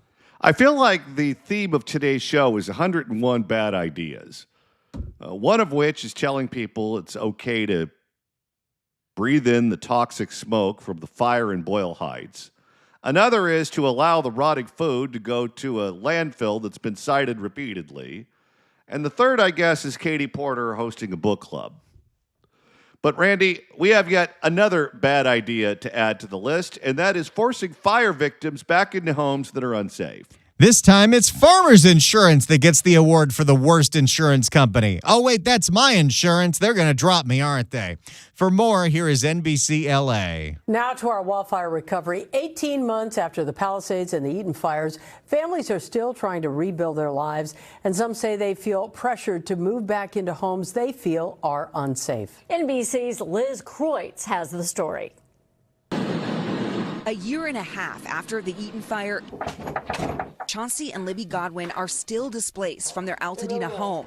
They wear masks when inside their living room, just as it was when they evacuated in January last year. Boy, the sight of the Christmas trees, especially that have been sitting there for almost 2 years, it is depressing. And again, the smoke damage in a lot of these homes is something you may not necessarily be able to see, but it's something that makes the home unsafe and unlivable. The Christmas tree still standing. It's hard to believe that it's real. The couple says their house isn't safe to live in due to the smoke damage, but that they feel pressured by their insurer, Farmers Insurance, to move back. So it's not just the Fair Plan, it's not just State Farm. Farmers is doing this too, where they don't want to cover what's in the contract. When did all these sons of bitches decide that it's okay to treat us like lab mice? Well, when they realized that the person who's supposed to regulate them could be bought. I'm very kind of sketchy. They're kind of cartoonish in their villainy. I happen to agree. You never want to assume malice. You always want to assume incompetence. But based on the behavior of these insurance companies, how can you not see this as anything but villainous? Really feels to me that they're sitting behind their desks, twirling their mustaches. After months of back and forth, the Godwins say Farmers has now agreed to pay for at least part of the belongings inside their house. So far, roughly $150,000. But the bigger fight is over the home itself. Testing, the Family Commission found confirmation of persistent carcinogenic and toxigenic residues in their house and recommended full interior demolition down to the studs, estimated to cost more than $1 million. But Farmers rejected that recommendation after its own testing suggested the house could mostly be cleaned. Okay, you live there for 6 months, and then when you get lung cancer, you can complain to us. It's unbelievable that they expect these people to move in, and then if they get cancer, they're going to try to lowball their relatives. paying the family some $80,000 for cleaning and repairs of the Okay, so the testing company says this house is not habitable. There are so many toxins in there, it needs to be ripped down to the studs. That's going to cost $1 million. Farmer says, here's 80 grand for a vacuum. Yeah, good luck with that, because for 80 grand, you know what's going to happen? Not only are they going to get cancer, but groundskeeper Willie, or whoever it is that they hire to clean it up, he's getting cancer too. home instead. How much longer are you both willing to fight? We'll fight for as long as it takes. Yeah. Oh, they found the right ones. If they want to fight, we'll fight. Did you get an attorney? Have you called a public insurance adjuster? Do not fight this alone. But the Godwins are now among the 38% of LA fire survivors who report they'll soon or already have run out of their additional living expenses. Money provided by insurance for temporary housing, known more commonly as ALE. Well, what does it say about the insurance companies that it's taken them so long to pay out these claims that those temporary living expense benefits have run out? Well, and we're not even close to getting to a point to where these people can move back in. This is going to go on for a much longer period of time. Without ALE money, they're left paying for the mortgage on their home and a rental at the same time. Looking at our rent and looking at how long it's going to take, it's an entirely frightening situation. Farmer says it cannot comment on individual claims, but tells NBC News in part, our goal is to pay claims quickly and fairly. No, it's not. They always like to wiggle out of it by saying, we never comment on specific cases. Oh, yeah? Why not? The people who are supposed to be being paid out are commenting on it publicly. So it's not like you're going to out someone who is a private person. They're already going on television themselves. Taking into account the circumstances of the loss and the terms of the policy. I'm telling you right now, it's behavior like this, and you insurance companies are going to have to deal with this. It's behavior like this that is pushing people to vote for the socialist for insurance commissioner to cut you all out because you're so damn greedy. If they can force us to cave, they don't have to pay for it. And that's what this is all about. In fact, just next door, like the Godwins, John Most is also fighting with Farmers Insurance. The window was melted shut. Over whether his smoke-damaged home needs structural remediation or can just be cleaned. But unlike the Godwins, the Most family, including 3 young kids, made the difficult decision to move back in. Oh boy. No. That's a mistake. What reservations did you have about moving your family back in here? For my wife and I, our biggest was, of course, the contamination. He says last year, Farmers accused the family of delaying and prematurely cut. Wait, the insurance company is accusing the victim of delaying a payment? Because why not? Them off from their remaining ALE. They were given $135,000 for cleaning and repairs of the house, a fraction of their policy limit, and far short of the $1.5 million the family's contractor told them would be needed to restore the home. What's the point of having an insurance commissioner when there's so many of these stories? It's just heartbreaking to see what these families are going through because they've been traumatized. I mean, don't forget that part of it. They lost everything down to their toothbrush, many of these fire victims, and now they just want to move on with their lives, and their insurance companies are making that impossible to do. All right, we've got one more hour coming up on The John Phillips Show. Don't you go anywhere.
We can agree to disagree, but our views are unapologetically right. It's the John Phillips Show. And we continue at 2:05 in the afternoon on the John Phillips Show. Mr. Randy Wings in Culver City. John, we're broadcasting live on the radio on 790 KABC and 810 KSFO. We are also broadcasting live on video. We are at youtube.com/@Randy Wang Radio. We are at X at Johnny Don't Like. In fact, listener, the Sicilian is sharing our show everywhere on X, so that's very exciting. We're at Facebook at KABC Radio and Facebook at 810 KSFO. And we're on Twitch at Randy Wang Radio. The chat room is the liveliest in the YouTube page, so hang out with us. We're here until 3 o'clock, and we're having a lot of fun, although usually the chat's a little more fun. In the last break, John, the chat was mostly people talking about how farmers screwed them over. And you know what? I will join you in that. I'm with Farmers, and Farmers has doubled my homeowner's insurance premium in the last 2 years. 800-222-5222 is a telephone number, 1-800-222-5222. A 100-year-old pipe just burst in West Hollywood. You know what they called that pipe, Randy? What do they call that? The AC Green. And now West Hollywood is the lost city of Atlantis, and we're all waiting for Barbara Ferrer to tell people it's okay to drink the water. Don't you even get near this thing, Ferrer. Wash your hands often and always before eating and after toileting. This has been a massive disaster on Sunset Boulevard. Businesses have been destroyed. Cars have been flooded. Let's find out what happened here with LA's incredibly aging infrastructure. Here is Fox 11 and our buddy Matthew Seedorf. Massive water main break in West Hollywood causing major flooding. This morning, streets and homes were overtaken by water and a massive sinkhole is forming. The rupture happened along a 110-year-old water line on the Sunset Strip, and we have team coverage tonight. Fox 11's Nick Garcia is standing by with more on the aging infrastructure. Skyfox Live overhead. But first, let's head down to the ground where Matthew Wait, what time is it? Why is Nick Garcia, it's light, and Matthew Seedorf, it's dark? I don't know. Might have been an earlier report from Nick Garcia. That's what I'm going to guess. Seedorf, he's got the very latest on cleanup efforts. Matthew. Well, Laura, right now crews are still digging to access that pipe to determine what exactly went wrong. And you know what's funny here? Matthew Seedorf, on Monday, we reported from him covering another water main break. That one was in Boyle Heights. Boy, those people just can't catch a break.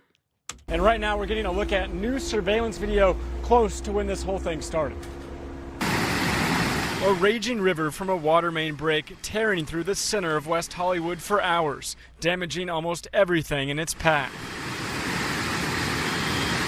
New surveillance video obtained exclusively by Fox 11 captures the moment a wall of water surged down Holloway Drive. It looks exactly like when you're on the Universal Studios tram and you're in the middle of the earthquake part of the ride, and then the water just starts coming rushing.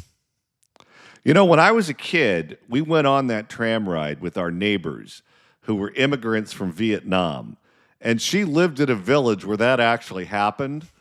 And she was on the tram with us when the flooding began.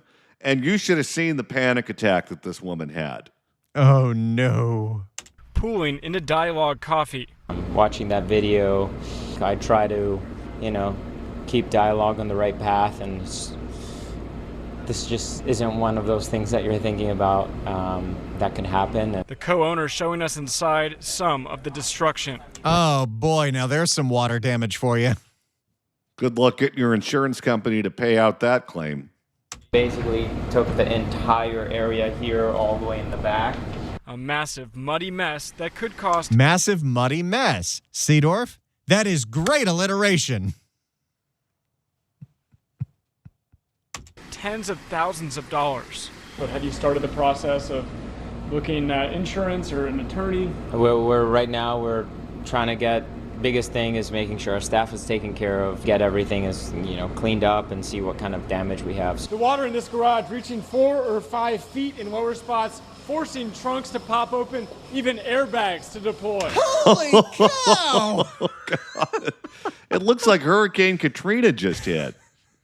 And this is something that happens on a weekly basis in Southern California, in Los Angeles, where we do not replace our aging infrastructure. We have decided it's cheaper to wait for it to explode, which I don't think is actually true.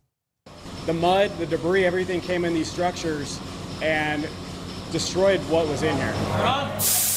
Crews working all day to pump water out of flooded garages, while firefighters check buildings and cars, making sure no one is trapped. Fortunately, no serious injuries reported. Aging infrastructure is a challenge, I know. Where's the glasses, Horvath? Oh, yeah. I think she believes the glasses make her look smart.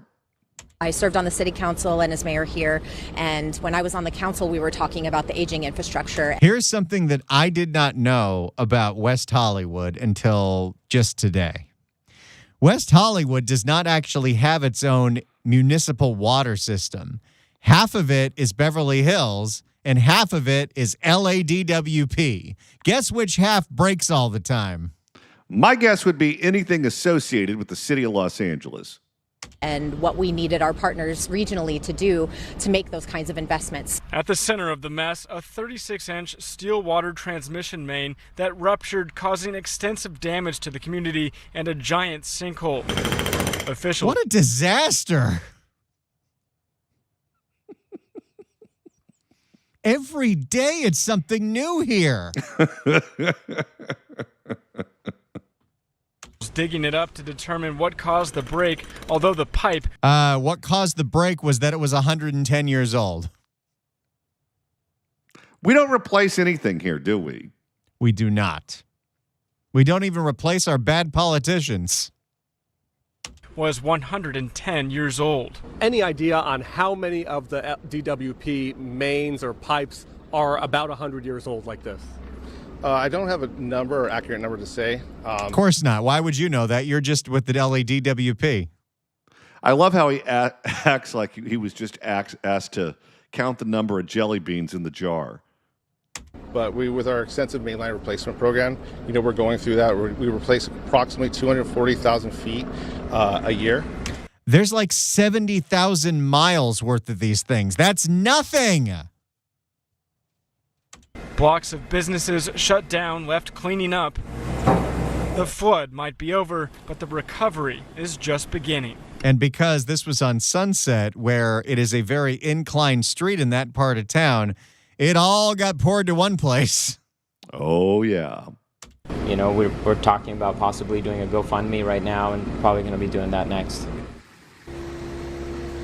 Here's a live look from Skyfox. You can see the LADWP crews around that sinkhole still trying to access the pipe. It looks like right now they're still trying to suck the water out of the hole so that they can get to that pipe, get it determined to figure out what exactly went wrong, and then hopefully get a replacement. They don't need to do that much investigating here. It is a 110-year-old pipe. These things only have a shelf life of 70 to 80 years, but we're deciding to just see what happens.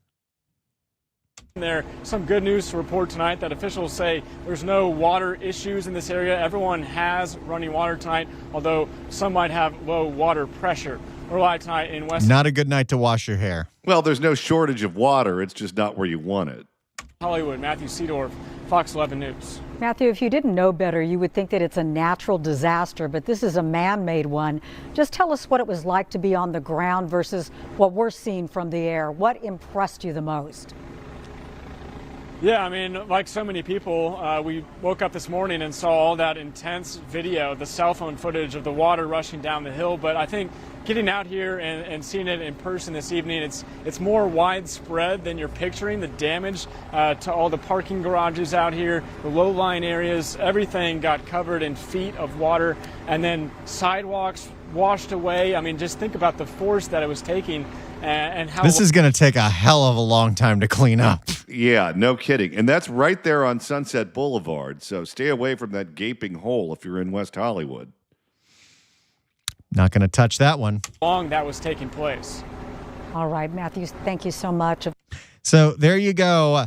The 110-year-old pipe that ruptured in West Hollywood, destroying an entire street, an entire community, destroying cars, destroying businesses.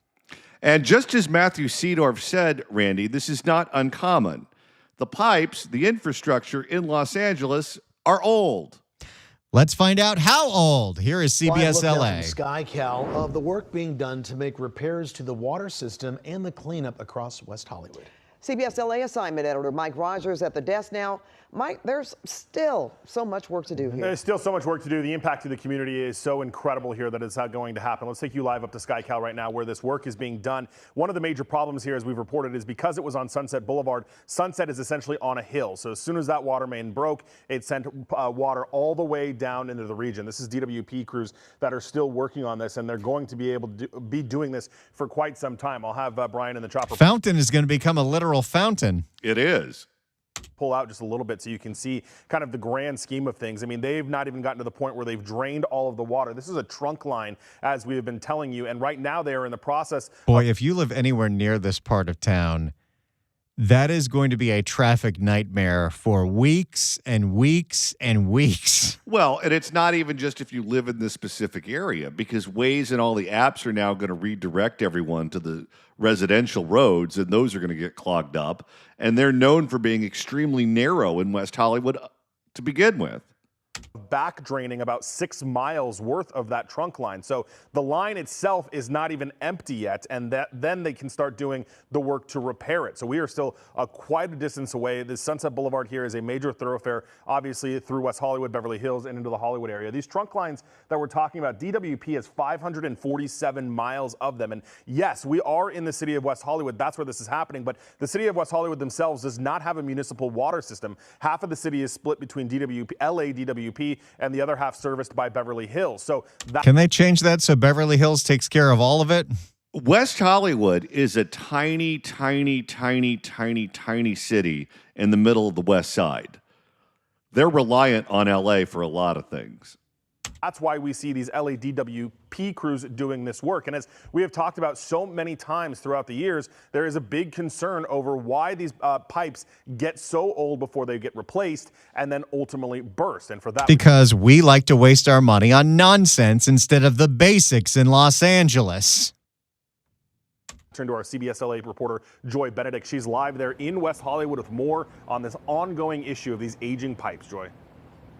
How much money do you think we'd have for the pipes and the infrastructure if we didn't spend so much on those phony baloney homeless services NGOs? Oh, we'd have like $1 billion a year to do this. You could say the same thing about the sidewalks and everything else that is aging and crumbling in this city. Like we're live right now. We're on Larrabee and Sunset Boulevard, so we're sort of on the west side of that closure that you just mentioned, sort of west of the Sunset Strip. You can see they have a lot of activity out here, a lot of emergency crews as they're doing what they can to repair this pipe and hopefully eventually reopen this road. But as we have seen before, that can take some time. And honestly, after 15 years here, that's the first thing I said when I saw the video this morning was that, you know, I've seen this before. It's almost like we don't learn ever. Rushing water turned this West Hollywood road into a river. Hell broke loose, apparently. As Louis Anchanda watched water flood his garage and his car. Oh, boy. Not a good time to have an underground parking garage. Well, sir, I'm sorry about your car, but if you're looking for something to get you from point A to point B until you get that worked out, OJ recommends Hertz. Luckily, we're all okay, but this is just pain in the... Katushka. Exactly. But as fans blow and pumps crank out the water, we can't help but remember we've seen the water flow from Sunset Boulevard before. In 2014, a 30-inch pipe burst by UCLA. 20 million gallons of water. Oh, I remember this one. I was working on the morning show back then. Oh, that was biblical. Rushed onto campus, flooding Pauley Pavilion, resulting in $13 million in damages. How is it cheaper to let these things destroy the city than to just replace them all at once? Because this shifts the cost to someone else. In 2020, more water, this time from a pipe 99 years old, also 30 inches, again flooding UCLA. And a year later, even more water further west, also on Sunset Boulevard from a 16-inch pipe, 82 years old. And the problem is, I'm sure it's like the whole city is full of pipes like that. How do you know? How do you prevent? And it's just... Well, you know how old they are because you know when they were installed. It's ignorance and it's people not wanting to pay attention or figure, oh, this is somebody else's problem. And it's also what happens when you vote for people for local office based on how much they hate Donald Trump. Okay, fine. If that's how you're going to evaluate candidates for water board and city council and county supervisor, then don't be surprised when they don't know anything about local government. How many pipes could we have replaced for Janice Quinones' $750,000 salary? Good question. It's terrible. And that is the problem. The steel lines have a 50 to 70-year lifetime. Steve Vianney is a civil engineer who does not work for LADWP. What makes a pipe burst to begin with? Over time, they rust from the outside and corrode from the inside, and that reduces the thickness or the strength of the pipe. The pipe that burst in West... So if you heard what he said correctly, the pipes that were installed, some of them over 100 years ago, had a shelf life of 50 to 75 years before they needed to be replaced. And we've just been waiting for these things to burst. LA is a ticking time bomb of water. Hollywood is a riveted steel pipe, which was first installed in 1916. That's 110 years ago. It is so old, they don't make them like that anymore. And now we install For a second, I thought she was going to do a "that pipe is so old" joke. Steel pipe. We also install plastic pipe. According to LADWP's water infrastructure plan for this year, 30% of the area's main lines are more than 80 years old, so they are working through a 150-year replacement plan. Our pipes are older than the U.S. Senate. The plan to, this is, again, if you take anything home from this show today, the plan to replace all of the exploding pipes that are happening on a weekly basis in Los Angeles is a 150-year plan. Well, West Hollywood, you may end up with the Little Mermaid as your neighbor. It feels like we're not moving fast enough. We are not moving fast enough. This should have been started a long, long time ago. But LADWP's reach is vast, 7,300. For what I pay on my bill, you should be able to replace these pipes a hell of a lot faster. 41 miles of trunk lines and water mains, making the replacement costly and time-consuming, which is why even those who saw damage have understanding. I'm sure that LADWP will rectify it. No, that's the wrong attitude. Good luck with that, pal. Glad that they're here. So now back out here live, it's important to know that lines are prioritized in that plan based on things like break history and age. It is not clear where this particular pipe fell in that 150-year plan. But just so you know, they are working on a 5-year, $8 billion budget for repairing those pipes. They are on schedule as of right now. It's not clear if on schedule for what? These things are breaking every week. in the next 5 years, they'll donate more money, or I should say put in more money and repair more pipes a little faster. I'll send it back to you guys. And just mentioned there is a ballot initiative, correct, in November. It'll be on the ballot in terms of money for infrastructure spending. Yeah, but that money's not going to the pipes, Pat. No, they sell it as money for the pipes, but it's not going to the pipes. All that money in the big infrastructure bill that the Biden administration passed, did any of that money go to the pipes? Very good question, Randy, and it appears that the answer is no. It's the John Phillips Show.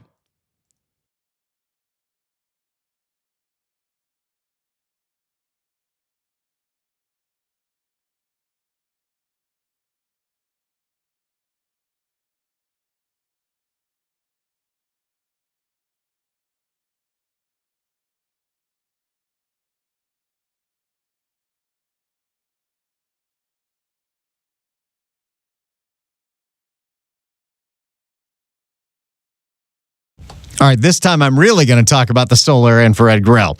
I love my Solar Infrared Grill. I use it every single week to do a great job on steaks, on chicken, on fish, on shrimp, veggies. It does a fantastic job. It is a hot and fast grill, and it has leveled up my grilling game, where the wife requests me doing things on the grill way more often than she used to, including, and this is true, when I do flat iron steaks, she does such a good job on the cast iron, and she's like, you know what? I actually prefer it when you do it on the grill, which is interesting because when we do it on the grill, we're not using butter the way she does on the cast iron. It's actually a healthier way to do the steak. I love it. Get a nice char on the inside. It's juicy on the inside.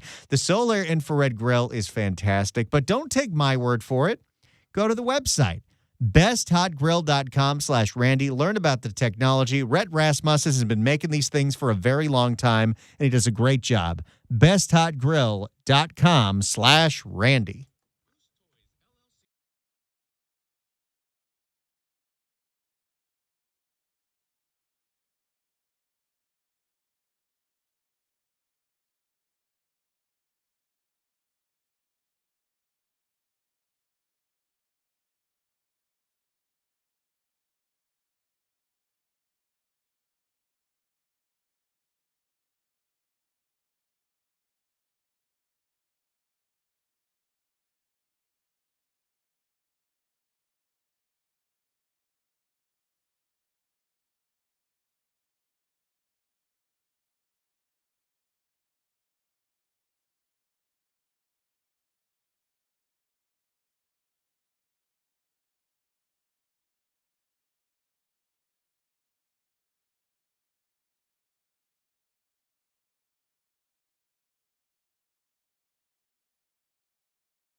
It's the John Phillips Show. 800-222-5222 is the telephone number. 1-800-222-5222. If you'd like to email the show, you can do so at johnnydon'tlikeshow@gmail.com. That's johnnydon'tlikeshow@gmail.com.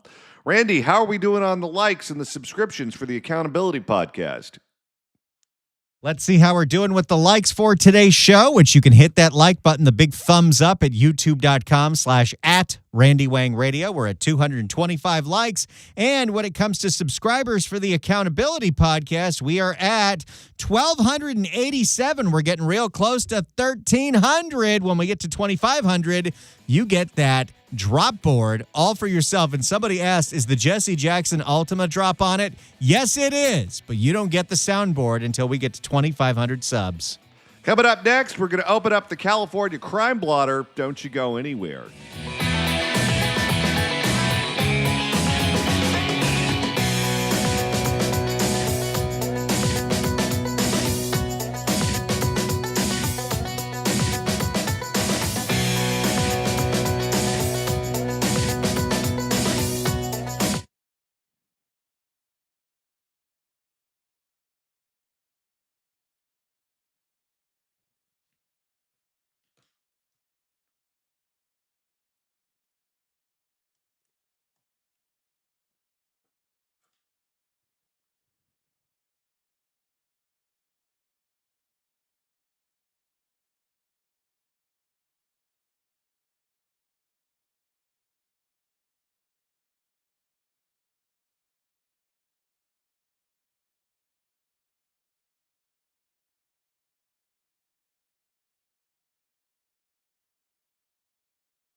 CarPro.com. Buying a car doesn't have to be painful. Just ask listener Pat, who went through CarPro.com. After giving all of his info to CarPro.com, Pat was contacted by Dan over at the dealership and got exactly what he wanted, a RAV4. Dan got right back to him, asked smart questions, found the exact vehicle, and kept him updated the whole way.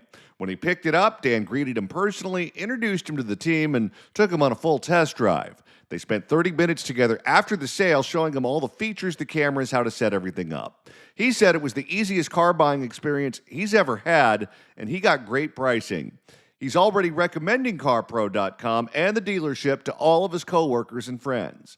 If you want that kind of VIP treatment, go to CarPro.com or call or text Tom Haynes directly on his cell phone at 818-435-6797. That's 818-435-6797, CarPro.com.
It's the John Phillips Show. 800-222-5222 is the telephone number. 1-800-222-5222. Have we done the giveaway today yet? We have not. I almost completely forgot again. All right, well, let's do it. 790 KABC welcomes Kolohe Kai to the Pacific Amphitheater at the OC Fair on July 24th. Tickets are on sale now at PACAMP.com, but right now, caller number 9 at 1-888-790-5222 gets a pair of tickets to the show. All concert tickets include admission to the OC Fair. Tickets furnished by the Pacific Amphitheater. Good luck dialing. All right, it's time to open up the California Crime Blotter. It's happened yet again. I see. Time for the California Crime Blotter. And Pokemon is making the blotter yet again. It happened yet again. A big old fight over Pokemon. This time, Pokemon cards were actually found in a warehouse in Colton. For more on this, we go to a report from KTLA 5. Police confirmed they've recovered thousands of dollars worth of stolen Pokemon cards. The recovery comes 1 week after Colton police arrested a suspect in the June burglary of a collectible shop, and it wasn't the first time the shop had been broken into. Well, that's not surprising. These shops just get hit right and left. Shelby Nelson live in Colton. Turns out they have much more valuable products than their security would make you believe they have. Colton, she's got details and reaction from the relieved shop owner, Shelby. Hi, Sandy and Cher. Yeah, we're talking about Into the Retroverse, the shop that you see right behind me in Colton.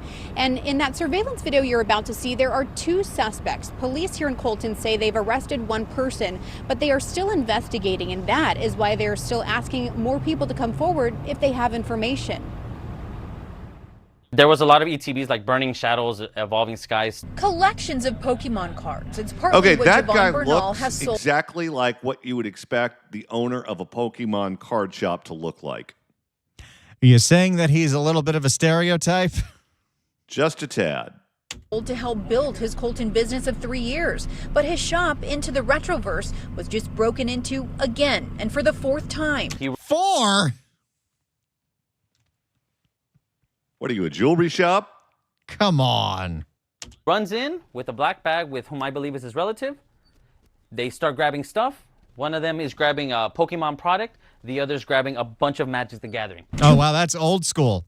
People are still buying those cards? Remember when that one robbery at a Pokemon shop also included a card of Geraldo Rivera? I don't think it did. I think you're conflating something else. I thought it did involve Geraldo. No, I think we ended up talking about that for some reason. But I don't think it involved a shirtless photo of Geraldo. Maybe I'm wrong. I thought it did. Popular trading card games worth a pretty penny nowadays, gone within minutes. Surveillance video from June 12th shows 2 suspects breaking in and loading up on $16,000 worth of Pokemon product alone. $16,000 worth of cards, of pieces of paper with Japanese cartoons drawn on them. That's a lot of Pokemon. Javon says total with damages and other items stolen, he estimates $25,000. They destroyed the frame, broke the lock, and then with no lock and the frame being destroyed, this, boom, you just open the door. They used Rock Smash and it was super effective. Old school technology. Another frustrating theft for Javon. We talked to him after a prior incident from 2024 when his brother was held at gunpoint. But in this case, Boy, these guys are really dedicated to the craft. Boy, working at one of these shops is like working at a 7-Eleven in the middle of the night in Oakland. something was different. The tight-knit community of shop owners of the Inland Empire coming together to help pin down a suspect. When it comes to my stuff, I put it in the sleeve and then I'll put the price on the outside.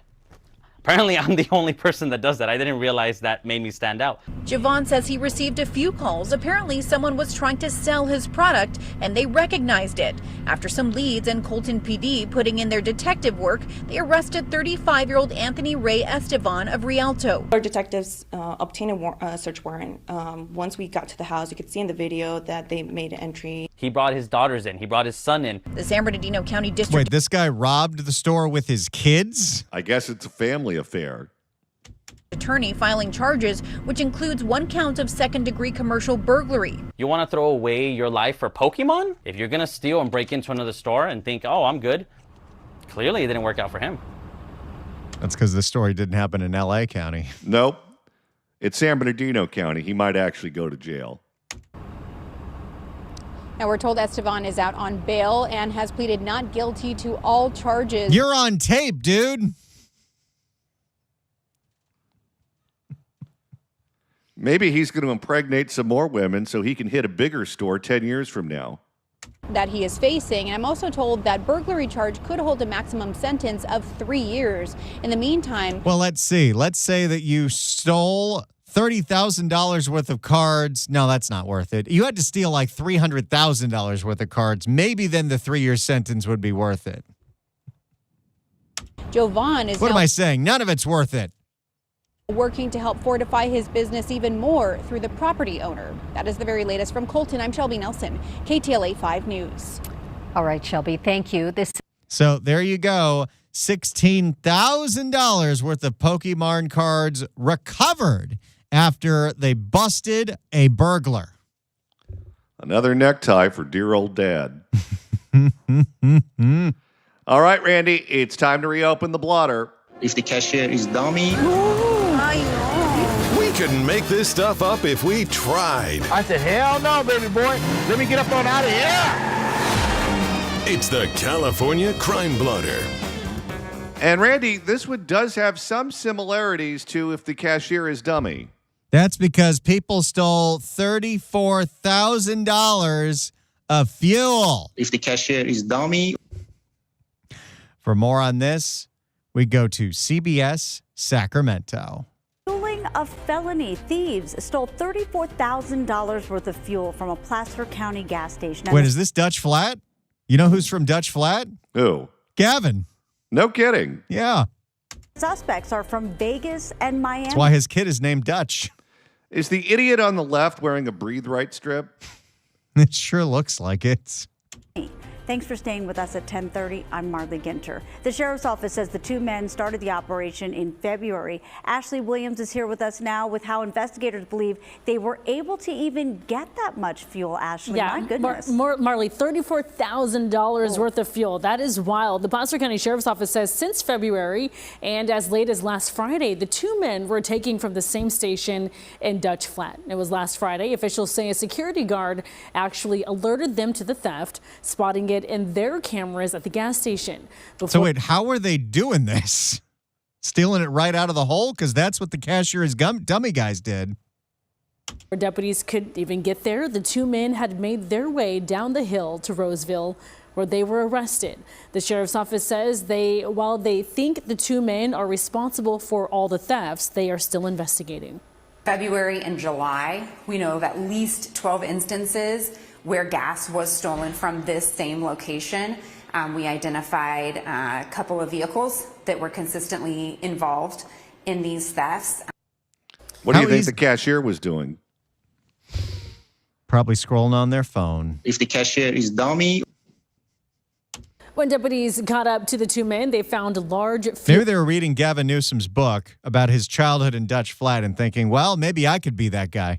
I don't think either one of those two do a lot of reading. Fuel containers in the beds of the trucks, both of them now facing theft charges. And the sheriff's office is giving credit to the gas station employees for being attentive and helping lead them to an arrest. All right, so cashier is not dummy in Placer County. The cashier's getting the credit for solving the crime. No matter the circumstance, though, they say it's better to call and have officers check it out and it be nothing rather than turn into something, Marley, worse. So there you go. Two thieves caught in Placer County stealing $35,000 worth of gasoline. And the cashier is the hero. And listener Mark writes in on YouTube, of course, in California, that's what, 20 gallons? It's the John Phillips Show.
It's the John Phillips Show. 800-222-5222 is the telephone number.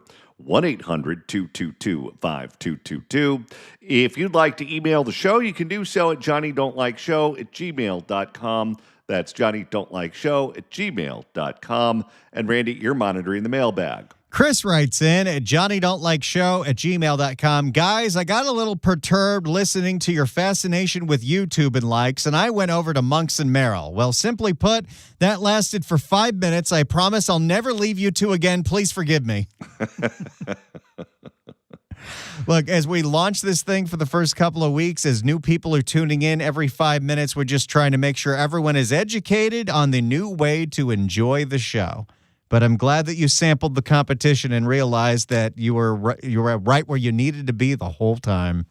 And speaking of which, Randy, how are we doing on likes and subscriptions to the Accountability Podcast? All right, let's check it out. The numbers that we got going on right now, we are at 250 likes for today's show. And the main channel here, youtube.com/@RandyWangRadio, is at 2,909. We're getting close to 3,000.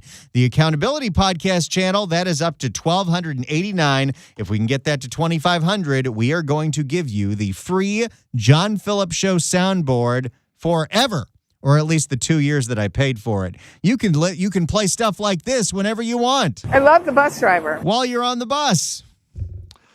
All right. We've got an update for you on Waymos, including, Randy, when Waymos attack. So a big fan of Waymo is calling for changes after, well, he was inside a Waymo when it got assaulted by a bunch of vandals. Uh-oh. For more on this, we go to a report from NBC in the Bay Area. Let me just pull up the lower third here. Here we go.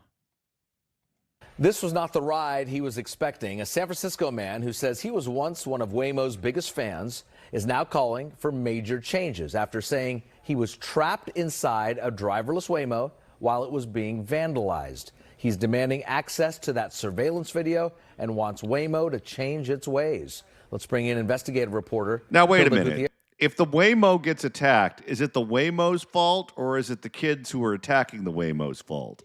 So apparently what he wanted the Waymo to do was just to start driving, but the Waymo was stuck there because it is programmed to not run anybody over, including somebody actively vandalizing it. Now, what if you're in the Waymo and there's an emergency? You press the emergency button and you give the car instructions.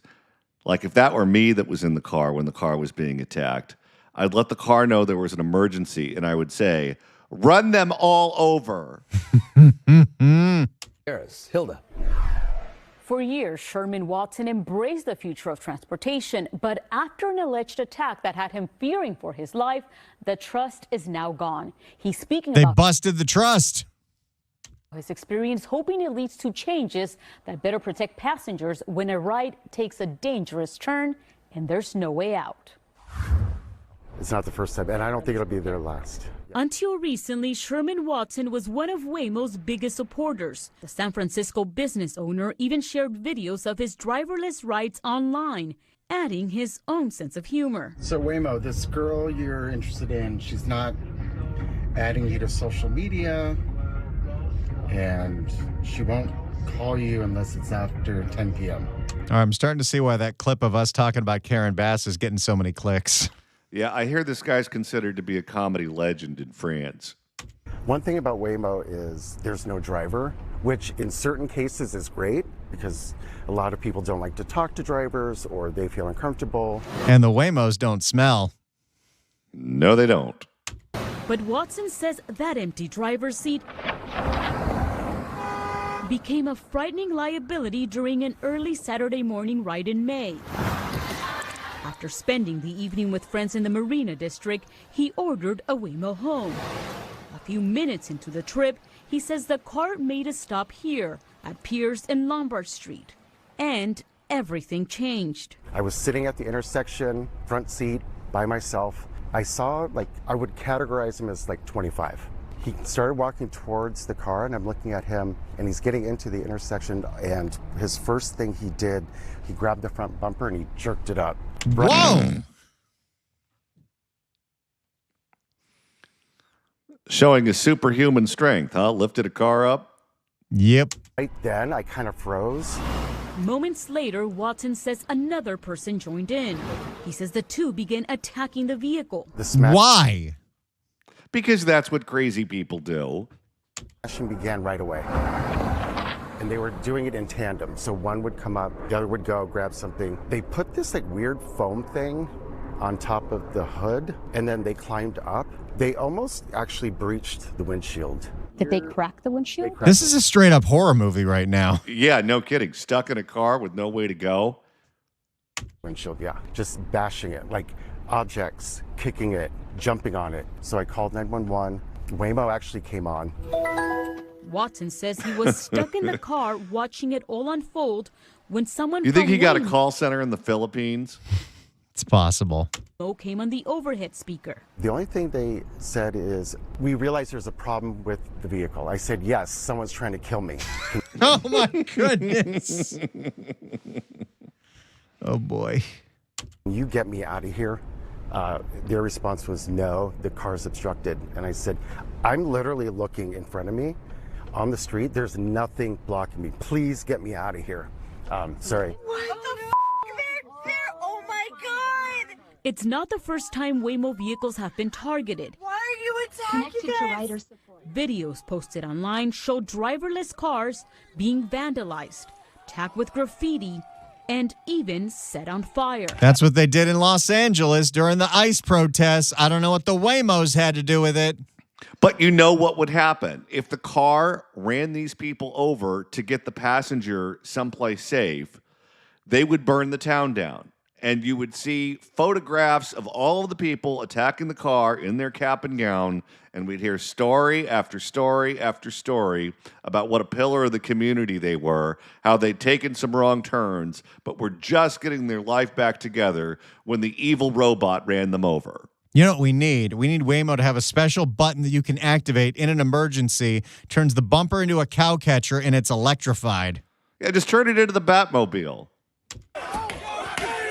Back in the car, Watson says he repeatedly pleaded with the company to move the vehicle. While I'm having this conversation, smash, smash, smash. And I'm just like, is this where it ends? This poor guy. Stuck with nowhere to go. Watson says it took San Francisco police about 35 minutes to get there. By then, the alleged attackers were gone. A police report filed by Watson lists Waymo as the victim. Not the guy who could have been killed. Well, he wasn't injured. He was just scared to death, but it's the Waymo that got beat to bleep. And Watson as a witness. The incident was classified as malicious mischief and includes Watson's account of two suspects throwing items at the Waymo, jumping on it, and breaking the window. It also documents the damage to the windshield and notes it was towed from the scene by Waymo staff. According to its website, Waymos are equipped with 29 exterior cameras for 360-degree visibility, along with interior cameras to provide help in case of emergency and promote safety. That was scary. Watson requested the vehicle surveillance video from both Waymo and the San Francisco Police Department, but says he's still waiting. Waymo. Oh, I don't think they want to show that video. No, are you kidding? It's like, here's 5 free rides. And we sorry we missed the mark. They're in action in that moment when I was in that car, and no follow-up, inaction, no policy changes, inaction. And that's why I'm here. The San Francisco Police Department has not made any arrests, but told us they do not generally release video footage of incidents and are not the custodian of the record. While Waymo says it needs legal justification to access the footage, however, according to the narrative in the police report, an officer requested the video the night of the incident.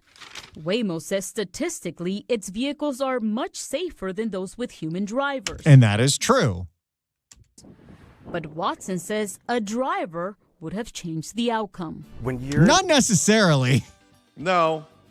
Driver made a ran for the hills. Left him right there in the car. So there you go. That is a harrowing tale of some jackass monster teens, anarchists, trying to trash a Waymo with this poor guy still inside. Have a great weekend, everyone. We'll see you on Monday at noon.